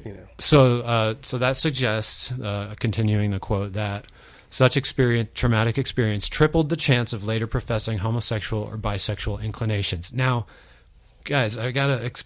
Of course, a conservative. Some conservatives would now use this kind of result to say, you see, being gay is a choice. It's the result of sinful trauma to happen to you. So it itself is sinful. It's a pathology, and it should be changed. I'm not going anywhere near that bullshit. I don't believe that. But I do want to have an open mind about whether trauma. Haven't we seen so many cases of overbearing mothers, right, where the son turns out to be gay? I mean, that was recognized as like just a known thing when Carl Jung was writing in the 30s. He wrote it in one of his books. He's like, well, these really strong, overbearing mothers oftentimes will have a gay son. And so I think there are environmental factors in some people's homosexuality, and I don't think liberals need to deny that just because it can be used by hateful people to say other nasty things about gays. Well, why does it even matter? Why does it matter? It's science. You want to know these things. Why do you want to know these things? It's human sexuality. We do research into it. Why wouldn't you want to know? It's not interesting to you? It's none of your business. So like, What business is it of yours of anybody else's sexuality? I think humans have been studying sexuality for hundreds of years now. I think it's... I'm just saying, like the same way Bruce Jenner wants you to call him Caitlyn, so you call him Caitlyn. Somebody else wants you to believe that they were born a homosexual, believe they're born a homosexual. You want them to believe, you know what I mean? Like, it doesn't, like, I don't care what the reason they feel the way they feel, or they're attracted to whatever they're attracted to. Yeah, well, you make a good point, is that you shouldn't treat them differently regardless of how they got to where they are. You're making a valuable point, but I don't think you should not study. No, but let me try to make your point, though. So I think what creates the interest is that it's not a majority of the population that turns out this way. And I don't think this way. Everything you say about it sounds fucked up, doesn't it? Does. So that's where political correctness, it poisons discussion. I'm just saying that. But not everybody turns out homosexual. It's probably a minority of the population. Oh, yeah. And you want to know 8 and 12%. What does trigger it? Is it a protein during DNA development? Is it something you're born with? Does your environment shape it? I think anytime science sees a difference within a given population, there's an interest or an inclination to research it just by human curiosity. And just to see if there is a genetic reason. Because wouldn't it be, if you could settle that argument once and for all for the morons and say, no, you are born this way, wouldn't that be great to just leave that as a fucking dead issue? I say, even if it was a choice, it's your choice. So no one has any right to discriminate on you. You want to be gay. Yeah. But let me, if I don't know if it is, I think sometimes it might be. But let me pose this question to everybody here. Because when I had this thought, the whole homosexual discussion became a dead issue for me. Have you ever once looked at someone and decided that you were going to be attracted to him? Just been like, man, you know what? I don't like, that's not my type. Nothing about them turns me on, but I'm going to go ahead and just be attracted to them. No, but you never chose that. You saw something and you're like, that looks nice. That doesn't mean that environmental factors when you were young led to the creation of your sexuality. Okay, but if environmental factors led to it, then is that really my choice? Or did just like... Maybe the environmental factor of having a normal, loving family around you made you be heterosexual. Because that was... Or maybe it made you be homosexual. As the model of what was normalcy and what... people did. So but I mean, it doesn't. But that's interesting. But I don't think there's any. Like, I know there's this weird freak out by. Because do you remember? And I don't know if he listens to this show, but if he does, I'm talking about Kevin. And it bugged me at the time. I didn't say anything to him because I love him. Big Kevin. Okay. And thanks again for loaning me the mic. I'm about to say something a little off about you on your mic, but. Sorry, when Kevin, the kid was going to get adopted by the gay guys, he was so mad about it, and. I thought, man, they'll probably give that kid a great life. Yep. Just if for no other reason than they want to prove that they can be great parents. But I doubt that's why they want it. They just want to have a kid. Like, if you don't want that kid to be with those people because you want the kid raised by the family who had the child, if you want him to stay and you want to do that whole, hey, if you can't handle it by yourself, we'll help you. The village will raise the child. That's what we're here for. That's what family's about. But if it's strictly because they're gay, it was wrong, dude. It upset me. Because what you think they're not capable of love and of taking care of a child and providing a good environment for him because they don't have the same sexual orientation as you because he sees a hairy sack and it makes him happy when you prefer a vagina. Yeah. That's your fucking rationale for hating this guy. Donald, it's interesting about statistics about the black population and how they vote. So you had like 98% of black people voted for President Obama, and you have they always lean Democrat in the elections because it's perceived that the Democrats care more about them and do more to institute policies that are going to help them. Of course. And then But it's an anomaly that black people, majority, but not a huge majority, I think like 60-65%, will vote against propositions for like legalizing gay marriage. So what do you think that comes from? What are your views on that? How do you feel about it? Well, I can speak to this personally. I remember when I was a kid, my mother and still goes to church to this day, and she used to tell me, you can be anything you want except for a criminal and gay. Wow. Yeah, she used to tell me that. Wow. Yeah, you can be anything you want, just not a criminal and not gay. That's powerful stuff. Yeah, it is. It's like okay. So was your dad around? No, unfortunately. No, well, actually, fortunately, he was not around. Okay. Yeah. But yeah, that was kind of her thing, and she went to church Monday, Wednesday, Wow. Friday, Saturday, Holy shit. Sunday. That's a lot of church. Yeah, Man. just well, it's also twice on Sunday. Yeah, so you know, it's a social group though, right? Yeah. So But so did you have to like? I went to church as an atheist for a long time. Did you grow up being buffets like and good people. having to be masculine, like Right. feeling like you couldn't well, be gay at I all? had to kind of, I couldn't show any weakness. Yeah. But the one thing that I love, and I'm so sorry, Ashley, but my sister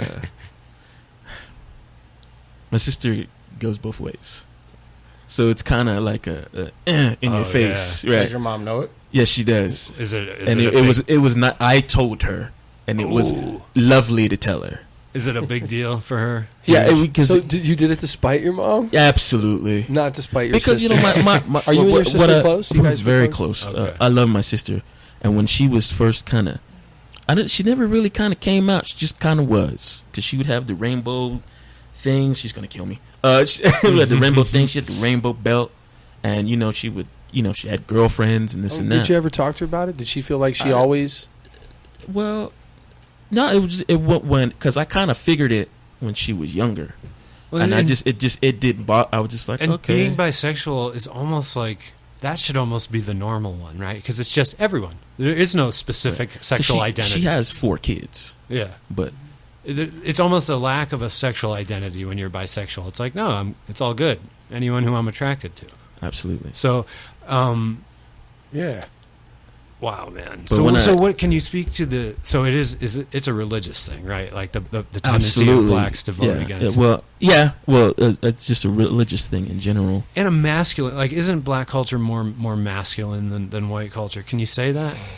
I don't know if I agree with that. Yeah. But we're supposed to be, especially with rap culture and all that, we're supposed to be kind of tough. Tough. Right. And white people think of black women as tough too. Yeah, they kind of get that rough moniker, Yeah. being tough and have attitudes. Yeah. And some of that's kind of true. Yeah, but like, dude, a lot of my friends growing up, I'm not sure that's like a moniker, man. I knew Some of that, a lot of tough yeah, black so- moms, man. Yeah. Some of that. Just- Very few of them are very few timid ones. Yeah. There's a lot of. And that's the kind of stupid thing I said about overbearing mothers producing gay sons. If that were true, you'd have like a lot of like black gay black people. My mom was tough. Yeah, she's tough. Dude, I'd be chasing Zac Efron right now. How many was in siblings charge. do you have? Just my mom is just on my mom's side. It's just me and my sister. My father, biological father, is a Rolling Stone. Oh, so you have half brothers and sisters? Well, my sister's a half. Okay. but still, on my dad's side, Jesus, Lord have He mercy. said a Rolling Stone. Hey man, he's Papa got was a Johnny we had Appleseed. me and my cousin had this argument because I was messing with my cousin. Is your Like, dad Screaming Jay? something. He's doing something.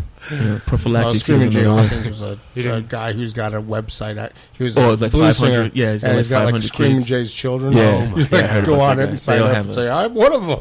Yeah, they all have a reunion every year.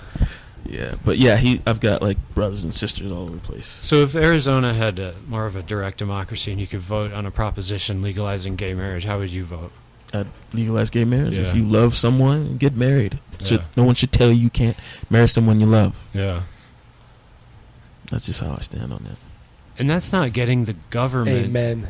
to legislate morality, right? Because because it's just removing a law that love's not a fucking contract, but marriage is a contract. Right. What's it about? Is it about taxes? Well, and also, no. But this is so marriage. Marriage is a religious institution. No, that's where it came from. It came from the church. Then why can I do it with a judge? Marrying, but it was financial in motivation. Huh? It was financial in motivation, so that you could. It's financial and motivation, but it was also combining royal families. Well, then how come a judge can marry me? And then later on, it became, well, a judge can marry you now because they divided it up, and they incorporated it all together. But we're talking about when the church basically was the government. Right. But if it's incorporated all together, then the church is the government. If marriage is a religious thing, but I can get it done by a judge, then the church is the government. What I'm telling you, when marriages first happened, and were first beginning to happen, commoners did not marry. Okay? You and your wife would not be married. The marriage thing, that's where that started, was in the church.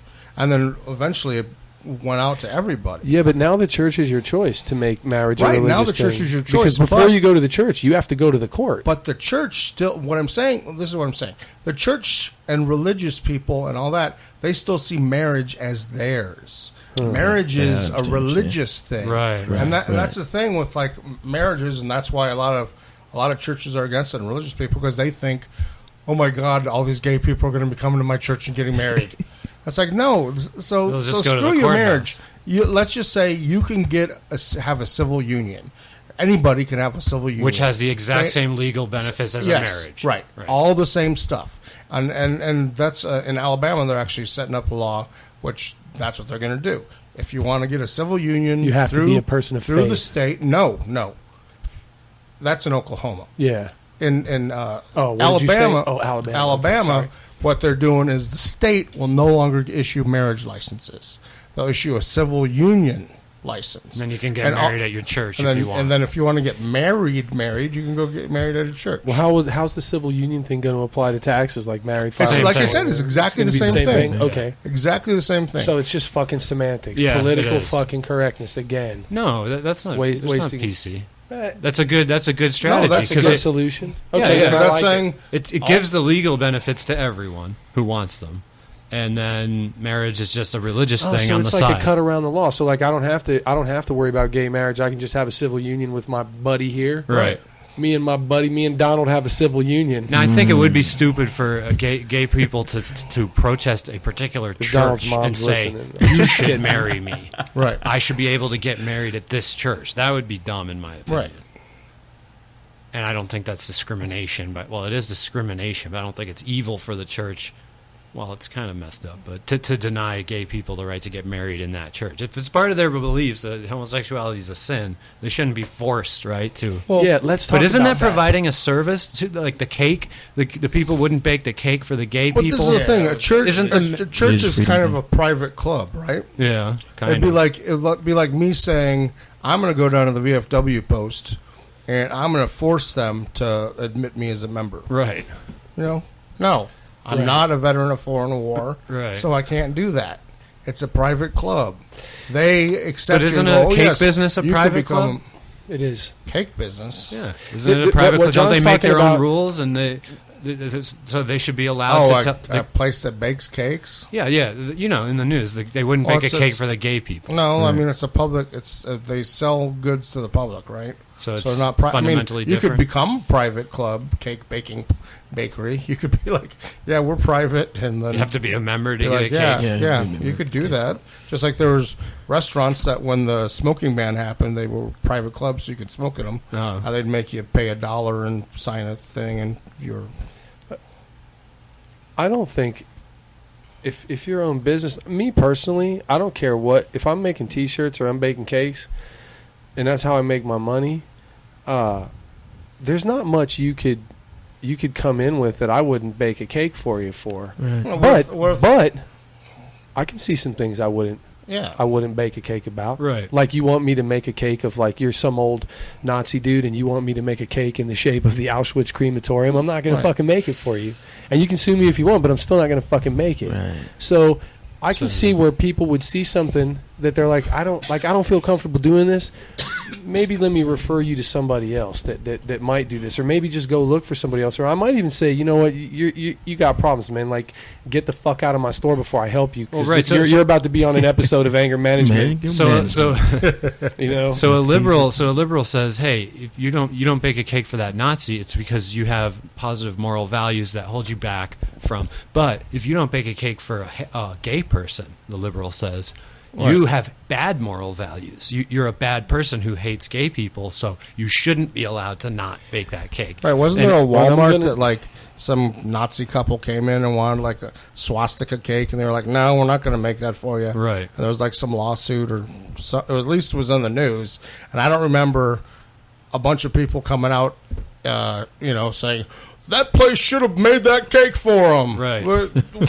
What's their problem? It's your business, man. You do what you want, Seriously. man. I'm like, you make the fucking rules. It's your The gay guy, just go to a different fucking bakery. Why would you want that dude who They're doesn't gonna want you to they're bake gonna- a that's cake what I don't baking it understand. anyway? The second one you If you go don't want to that guy. is gonna make the Yeah, cake. if you go to one and you're like, Yeah. "Hey, we're getting married," and they're like, "No, we don't want to make that," I'd be like, "Okay, cool. and he- I don't want you spitting in my fucking cake." Right, Yeah, right. right. Good And point. here's what you do: you shame them. You go out, you put them out on Facebook. Hey, man, these folks are on social media.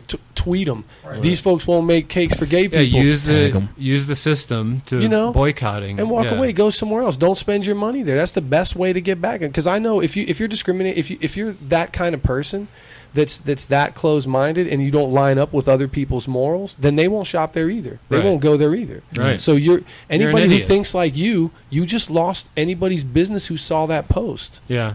But if it becomes a national news story, then the conservatives will start going there to like support. They'll start giving you money to Oh, not no, bake that- cakes yeah, for that- the And gays. vice versa. If Yeah. it goes the Oh, other yeah, way, you'll for get sure. you'll get both. You know. This kind of goes into my.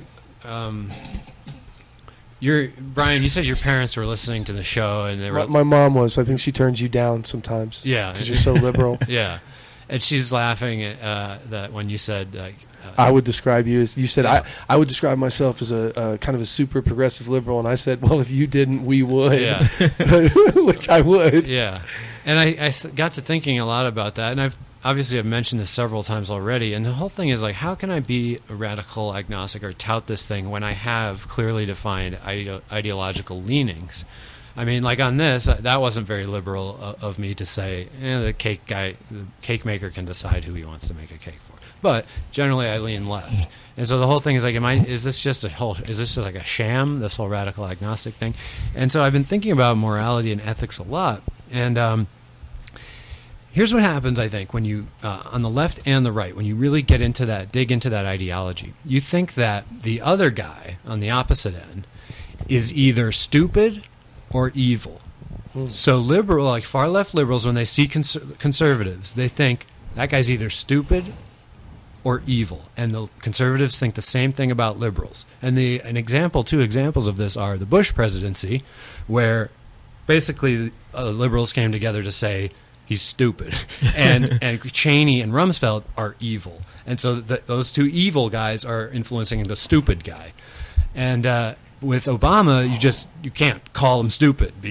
No credible person. So he's evil, and Biden is stupid. He's evil. Yeah, and exactly. And Biden is stupid. And by the way, I feel so horrible about Joe Biden. Right. However you feel about your politics, dude, to lose your wife and lose is it your wife and son. daughter, Wife and daughter and your son, who yeah. survived that wreck. Yeah. I mean, Anyway, but Wow. so the conservatives view Obama as evil, and that's where the he's a Muslim thing comes out. And I'm sorry, Brian's mom, like, you're a great lady, but if any conservatives out there believe that, just do me a favor and actually think about it for 5 minutes. Like, is he in like the Lincoln bedroom bowing to the east? Like, in what way is he a Muslim? Like, he goes to Christian churches for Christmas and all the Been in the same is it Christian he's church secretly for 25 years. for 25 years? Is he secretly performing Islamic rituals? Is that even a thing? Are you allowed to be a secret Muslim?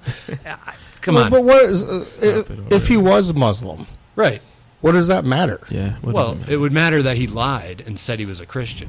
So if he was a Muslim and said he was, then I wouldn't matter to me, him being president, but he would never have been elected, first of all. And secondly, But so what does that say?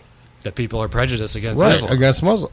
Right. Yeah. So that doesn't mean that everybody that is a Muslim is a horrible person or something. So I don't know. Like I said, it's this. Well, but people who call him a Muslim don't like Islam. Yeah, Right. No, I know. They say it in a nice way. But that's what I'm saying. The problem lies there, not. Well, they have it. That's a whole other argument, man. And there is like Sam Harris and those guys have strong arguments against Islam. And I gotta say, I don't agree with them generally when all things considered. But man, if those guys were here debating me on it, they make a powerful argument, dude. I would lose, but. They have good points, and there's good points on the other side saying that. Well, it's I don't no know. It's like different than any saying other every Christian is Westboro Baptist Church. I don't buy it. right. Yeah, it goes deeper than that, but that's generally where I fall too. So here's the thing. Here's why I am a radical agnostic, right? Remember the evil and stupid thing that both sides do to the other side? I don't think conservatives are evil or stupid. And I don't even think that liberalism is like correct. Like, I don't think it's necessarily better for the human race to have a big government and protect minorities actively with legislation and give government handouts and stuff. Like, it's the path I'm taking right now, and I'm just embracing it full scale with Bernie Sanders, who's a European-style socialist and would be the first Jewish president too, actually. Not that he's going to be the president, but I don't. I knew I was going to have trouble describing this. I don't think that like liberalism is more correct or even more morally true. It's just the moral path that I take in pragmatic issues of politics, right? So politics are policy decisions, and you kind of have, if you're involved with them at all, which I think people should be, you kind of have to choose a system that you want to pursue. Like Beef would choose no government or libertarianism. And Brian, I don't know what you would choose. And I would, right now, I would choose European-style socialism because I would want to see fewer kids dying and homeless people on the street and poverty. But I'm not being cute. I don't necessarily think that's better for us in the long run. I don't know. So that's why I am a radical agnostic. Liberalism is the practical policies that I choose when an issue comes up, and I don't know that I'm even making the right choice. But so I have no really conceptual strong defense for liberalism. It's just the way I lean right now. And see, for me, I think of politicians and politics more like professional wrestling. And Bush, Obama, Clinton, whatever, all of them, at the end of the day, they're slapping each other's backs and shaking hands, and they're all having a beer together. And but they are enemies. It might just be because they're not enemies. Well, they are because they're competing for office. So they are enemies. They put up that front, that face to the public. But they are really competing. Hillary really will be competing with a Republican candidate. But you don't understand. They might really be competing, but what the result will be is going to end up the same, no matter who ends up in office. The actual people who are the people controlling stuff, like the owner of the league, the owner of what's actually going on, that decides who wins and who loses. And that's not. I'm gonna. It's not that. It's not it is. That organized. Yeah, it is. I'm gonna go with Beef. Wait, on this you and think say, elections are completely fraudulent, Yes. and that the person is chosen, and that both candidates know this choice before? Yes. Wow. Do Do you have any evidence for this wild claim? Yeah, I could come up with some stuff. Because I like it. Yeah, makes sense. Donald, where do you lean politically, man? What are you going to go for? Well, I like to call myself an independent because on some issues I'm liberal, and in other issues I'm conservative. What are you conservative on? Second Amendment, guns? Yeah, like I think everyone should have the right to bear arms and have a gun and all that kind of stuff. But generally, you lean to the left. Yeah, generally. Like are you happy with Obama? Yeah. Yeah. You're happy with Obama? Well, I'm happy for Obama for a different reason. I'm happy for him because there's actually a smart, educated black man that other young black kids can look up to, and they don't have to pick up a microphone and rap or pick up a basketball. They can actually go to school and graduate and be president. You can actually be anything you want to be. Yeah. So that's why I'm happy with him. It's pretty awesome. His the policies, this and that. Yeah, okay, whatever. Was it emotional for you in 2008? Because I know it was for me. So I'm a big lefty, but when he was when he won and sworn in, it was a big moment. Like Oprah was crying and all that stuff. I got emotional, but I was more emotional that my grandfather wasn't alive to see it. Yeah. So that's why I got emotional. You know where I was when Obama got elected? Where? Gettysburg. Nice. I was when I got the text that it was pretty much a done deal. I was watching a little video in there about Lincoln's speech and about the suffragettes and the fight for voting rights and stuff. And I thought, like, I remember showing Christine the text and then saying, look how far we've come. Yeah. Like, and I was really happy, and I'll tell you why, man, because of these. I only listened to one of his speeches before the 2008 election, and I remember two things he said. He said, they said I haven't been here long enough. They need to keep me around longer, season me, boil all the hope out of me. And then I started listening, and at the end, he said something about America was built on these three words, yes, we can.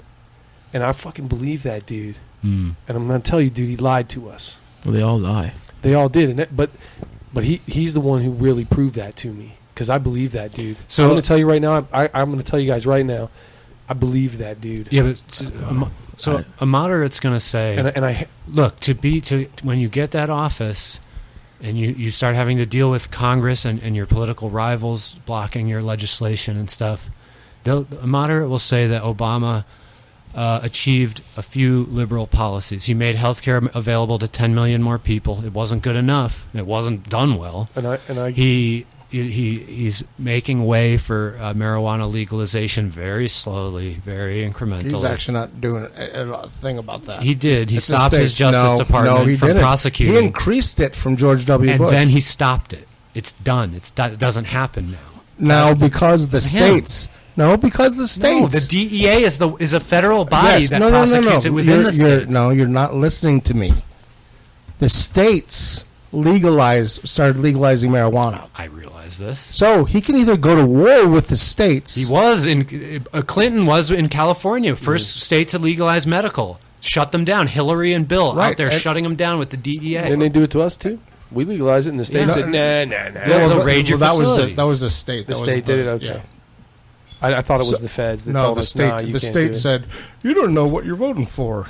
But what are you saying? Obama didn't instruct his Justice Department to stop prosecuting? Obama did instruct his Justice Department to do that after plenty of states had already said, we're going to legalize it. Very slowly and very incrementally. Okay, so, but back on point, right? Yeah. Obama. Are we happy? So he's moved things. He's done a few things. Gay marriage, he's supported in whatever symbolic way, and a few other things. So okay, but the big deals for me, all the change I was expecting, all the hope I was expecting, I don't feel like I got it. And I'll tell you what corruption in politics. I'll tell Wall you what Street. Not a single banker in jail. Right. And I'll tell you what it did for me. It brought home the hopelessness of it, and I realized that hope was the lie, and that because there's a meme going on right now where there's Michelle Obama leaning over looking at George Bush, and it says, I hope you realize we're still cleaning up your mess. Mm-hmm. And my thought would be, you've continued a lot of that mess and made it fucking bigger. Yeah. So you because everybody's brought like those wars to an end. And I'll tell you what, did they? Because aren't we still fighting over there? And my buddy just told me that his friend is on a fucking plane back to Iraq. We're gonna put boots back on the ground. Yep. Yeah, when he said that, I was like, "You're lying, bro." So we're going back to Iraq, bro. Yeah. It's happening. Mm-hmm. Nothing's ended. Nothing's changed. There's no. But what's your point? That he shouldn't do that? He shouldn't send troops there? Don't you want boots on the ground against ISIS? We created ISIS. Yeah, we created ISIS from the last crap that we were doing out there. I think. So what crap are we going to make worse this time? I told you, like, if we I was asking Brian though, because if we created that monster, then it's our fucking responsibility to destroy it because it is a monster. So he wants that. So you like Obama doing that? Well, because you can still say that he kind of made it happen by pulling out the way he did in that power vacuum. But I guess you're supporting what he's doing if he's sending troops. I told you like the 4 things I can't tolerate. Bullies are one of them, and I think ISIS are bullies, dude. They're worse than that, man. Yeah, they're the extreme of bullies. They're like the Nazis were bullies. They're on that same level of bullies. But I just, you've seen those fucking videos, dude. Like I can't. It's no, and they are horrible, but. Are they? It's never worked before. But what I'm saying going is over there, going over there and fight, like going over there and sending troops so that we can die. Why can't we just let Saudi Arabia? They're not coming into the U.S. I don't. If they were coming to the U.S. I don't disagree with that either. I used to say, and it sounded fairly awful, but I don't think 1 million Iraqis are worth one American. That is awful. I don't. I used to What say that. about your friend and your family? I know. I'm fucking publicly admitting. Like I used to say this, and it's awful. And that's what I said when the war first started. I don't think we should go over there because I don't think 1 million of these fuckers are worth one of our guys. Right. They're fucking people just like us, man. I remember being in a bar in Germany one time talking all this shit about Russians, and these two guys at the bar turned around and showed us their red passports. We drank with those dudes all night and for 2 more days, and I love those guys. Yeah. And he made me realize something. Most Russians are just like you. You're just randomly talking shit about Russians. Our governments hate each other, man. We want the same shit you want. We want a new pair of Levi's. We want to go to the store, and there's going to be food on the shelves that we can buy. We want to provide for our kids. We want to be happy just like you. Yeah. And it is weird with Russians, though, that they don't... In polls, they don't necessarily mind the corruption of their country. They do want the Levi's and the grocery store. I think they just think it's a fact. Like they're such an ancient culture. They accept it as a fact of life. The powerful have always been corrupt. It's a stereotype, but I think they respect the strong man, the warlord. But under communism, they had to do that to get stuff done. Yeah, like you want a loaf of bread, then you got to fucking go give some money to someone to get a fucking. Well, because it was just pure corruption, though. Right. So shouldn't they hate corruption? Yeah, but when it's built into your system so much, and you have to live under it, and you have to, you get used to it. It's just like, it's something to do.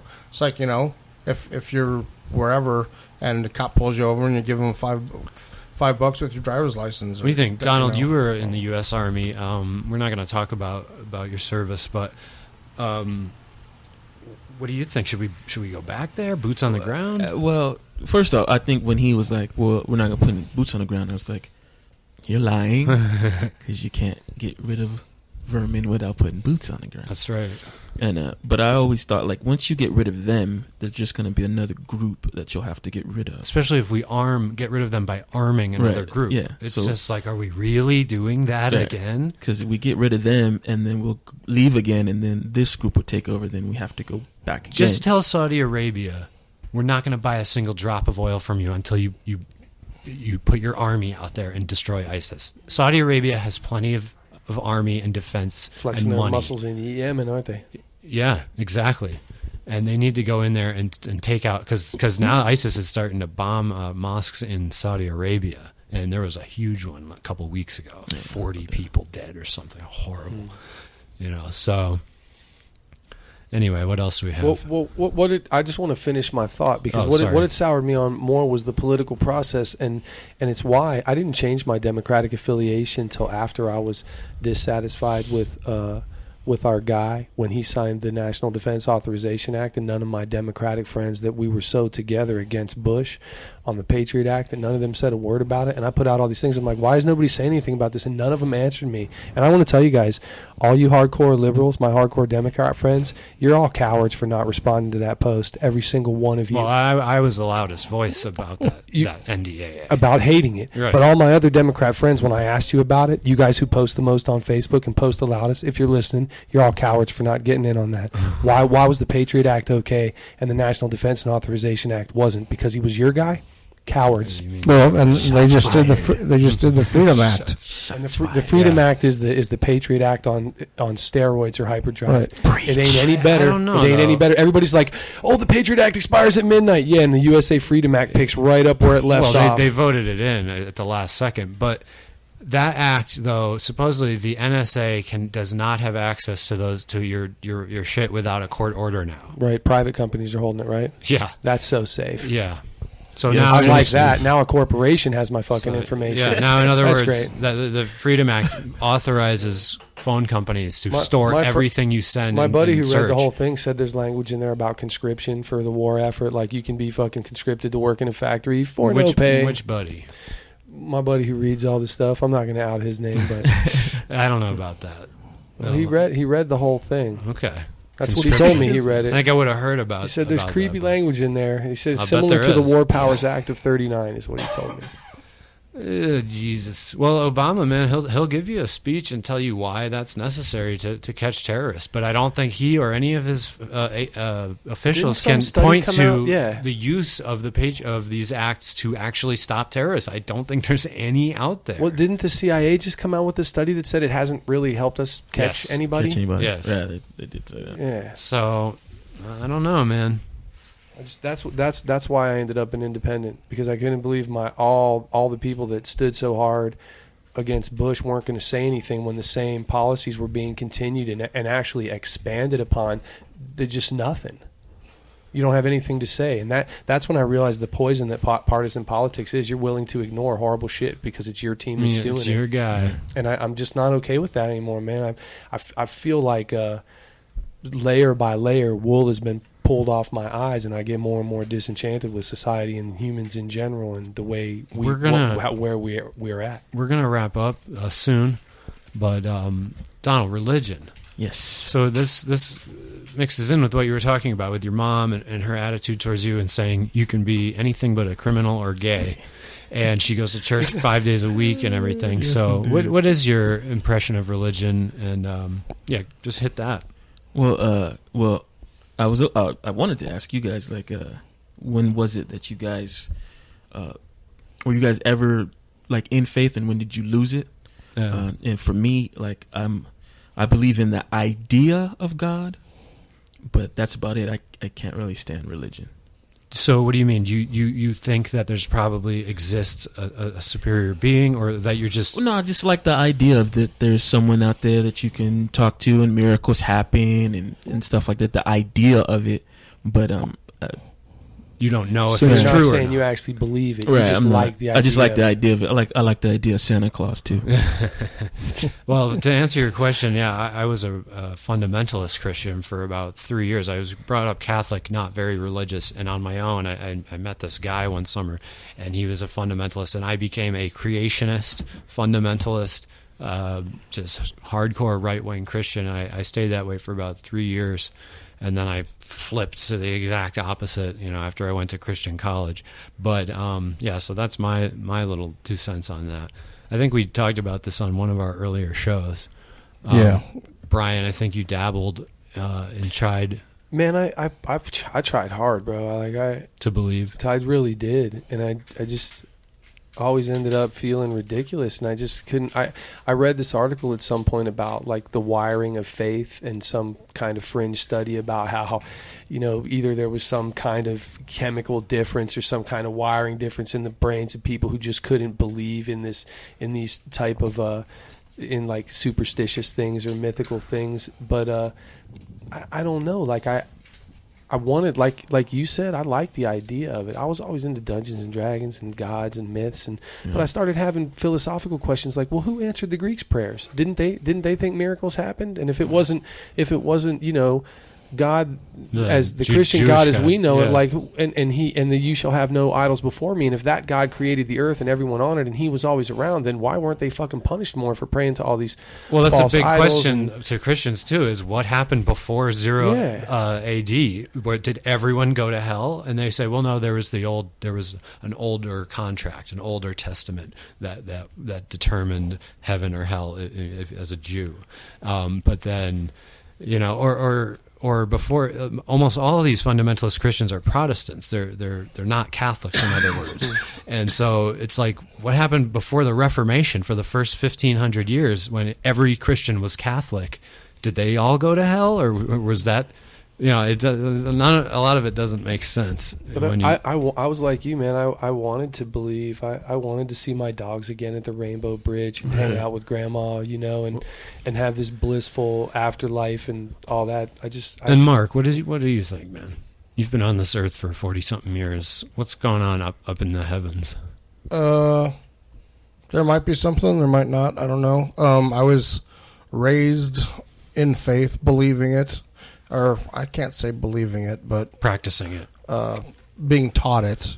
Both my parents are Baptists, and so I went to vacation Bible school all the time and church camp and all kinds of stuff. And pretty much when I got to be about 14 or 15, I had enough questions. And I knew that organized religion, like I think you're saying, was a bunch of bullshit and pretty much a scam. And then I just pretty much had a lot of philosophical questions like you guys are talking about, to where I didn't buy, I'm not going to say I completely disagree with it, but I didn't buy Christianity as the one belief system that you have to have, and God and Jesus being the supreme power, and you have to. I think it's different for different cultures. I think there probably is this, whatever you want to call it, God, some consciousness, higher intelligence, whatever you want. There's this organizing thing factor. that is like, somehow influenced all cultures, all people, to have these beliefs that they have in their systems that they have used, and that's what it is at the time. And We're going to have a guy on soon who's going to completely disagree with that. He's a hardcore atheist. His name is Eddie. A couple of weeks we're going to have him on, and he's going to come on here and show us how all of the religions came from the same false, lies and unhealthy things and practice. That's what the atheists believe. It all sprouted from the same, power grabs, essentially by tribes that got big enough all of a sudden that they could have a priestly class and everything. And I lean way more towards that line of thinking, as you know. I just have been opening my mind up to other ideas recently by things that I've been seeing out there. And then finally, on the topic of religion, I want everyone to know that it's okay. You can rest easy because Creflo Dollar has raised the $70 million for his Gulfstream jet that God said that he deserved. Pastor of a mega church somewhere in the country, Creflo Dollar. Wasn't there and he claims that is his real name, and no journalist has been able to find out a name previous to that one. Wasn't there a big scandal that he was in? Everything he does is a scandal. No, but there was either Fleecing your flock for a $70 million he was taxes or sleeping something. Well, either tax evasion type stuff, or him stealing money from something, or him cheating on his wife with somebody in the. That's most of those kind of guys. Yeah, there was something really bad, some domestic problem. Right. It was with the kids or something that he hit the kids, or it was something bad like that. Yeah, I don't remember though. But come on. He's been forgiven. It's Creflo Dollar we're talking about here, not some fraud, not some fraudster. Con artist. $70 million he raised. It only took like 2 months for him to grab that. And you've seen pictures of his house. I mean, it's like Versailles. It's this castle. Pat Robertson. Yeah. And then the other two, I can't remember their name. Falwell. No, I think the guy's name is Jay, and the lady is like the new Tammy Faye Baker. Okay. She's got like whitish purple hair. Oh, right. And Jay, and I don't remember. But they both supposedly have diamond mines in Africa. And they go to Africa on these missions. Yeah. But really it's to look after their diamond mines. Oh, man. Yeah, and to bathe in the blood of the indigenous. That's how they stay young. Ooh. How do you live that double life like that? Talk about counterfeit money. Well, I don't think we have time to do a anger management today. We're almost at 2 hours. All right. Donald wants it. I Brian, need this anger management. Donald wants hit it fast. Yes. Hit it good. I don't have anything, man. What about the time that you were driving next to someone, you got in an altercation, and I'm going to cover up the mic so that you can tell this part. To the sunroof. Oh, that's awesome. Okay. Yes. Fuck yes. Okay, so I was really mellow because I was coming home from the Rolfer. It's so weird. That's how I can go. Deep tissue massage. Yeah, way deep tissue. If you haven't heard of Rolfing and you have muscular issues and you can take a little pain and you want some benefit out of it, go see a Rolfer. So, back on point. I'm driving home from the Rolfer and I'm in my Xterra, so I'm kind of high up. I have the off-road package, so it's a little more lifted. And there's a guy I even remembered a brown 9 Series Beamer, leather interior, real nice car. Faux hawk, the whole fucking... Anyway. So he Pop keeps... collar. Yeah, I'm coming down Skyline or whatever, and he slows down. We're right by AJ's. So he's slowing down to like 25, and then speeding up, and then, you know, I get up to 45 or whatever, and then he starts doing it again, and he's like, I'm like, it took me a minute to realize he was fucking with me. And then it started making me mad. Wait, he was in front of you? Yeah. Okay. And he just kept doing it. And then he'd smile and haul ass, and then he'd slow back down and he'd be looking at me in the rearview mirror, and then I don't. Why is that fun? I don't get why people do this with me, dude. Because it happens so frequently, man. I'm not even lying. Because I'm fucking mellow at the time. Yeah. So it starts to grate on my nerves, and then he gets over into a left turn lane, and so I end up right beside him, and now he's trying to be cool, like chair dancing and shit, playing his music, and his sunroof's open, and I crack open a vitamin water that I just opened, and I take a sip of it, and then this thought occurs to me that his sunroof's open. So I switch it to my left hand, and I just pop it out the window and drop it through his sunroof. And it fucking lands on the center console between the seats, and it sprays fucking everywhere, dude. And the guy says, he looks surprised, and he's all covered up. And when he looks up at me, there's some in his hair, and it's dripping off like his fucking gel, and it's on his face. And he says, "What the fuck is wrong with you, man?" And I said, "Hey, bro, just because you want to play games, don't mean you get to make all the rules." Oh, yes. Yeah, and I shot him a big fat finger and a huge fucking smile as I drove away, laughing my ass off. Oh. So if you're listening, dude, fuck you. He is all that is man. Brian Richter. Dude, thank you for reminding me of that story, because it makes me feel good about myself when I remember it. When you can't come up with one, I'll have a bunch up for you. Oh, man. God, that was one of my better moments as far as I'm concerned, dude. That, like, maybe my best one-liner ever. Anger management with Brian Richter, everybody. Yes. We're going to come back next Sunday with more guests, more conversation, more fun, more argument. We'll see you next time. Go to the Radio Dogs Network on Facebook. This show is part of that collaborative of underground music and talk personalities, and so that page is going nuts. They almost have 600 likes. So the show now is going to get more exposure on Facebook, because I'll be posting it there as well as other places. So go to Radio Dogs Network, check out the music.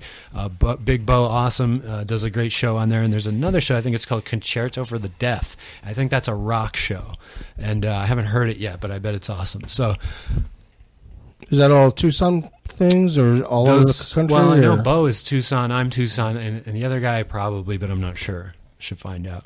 So, guys, check that out. Hit the page, hit the like, hit the thing, hit the share, do the thing, help us out.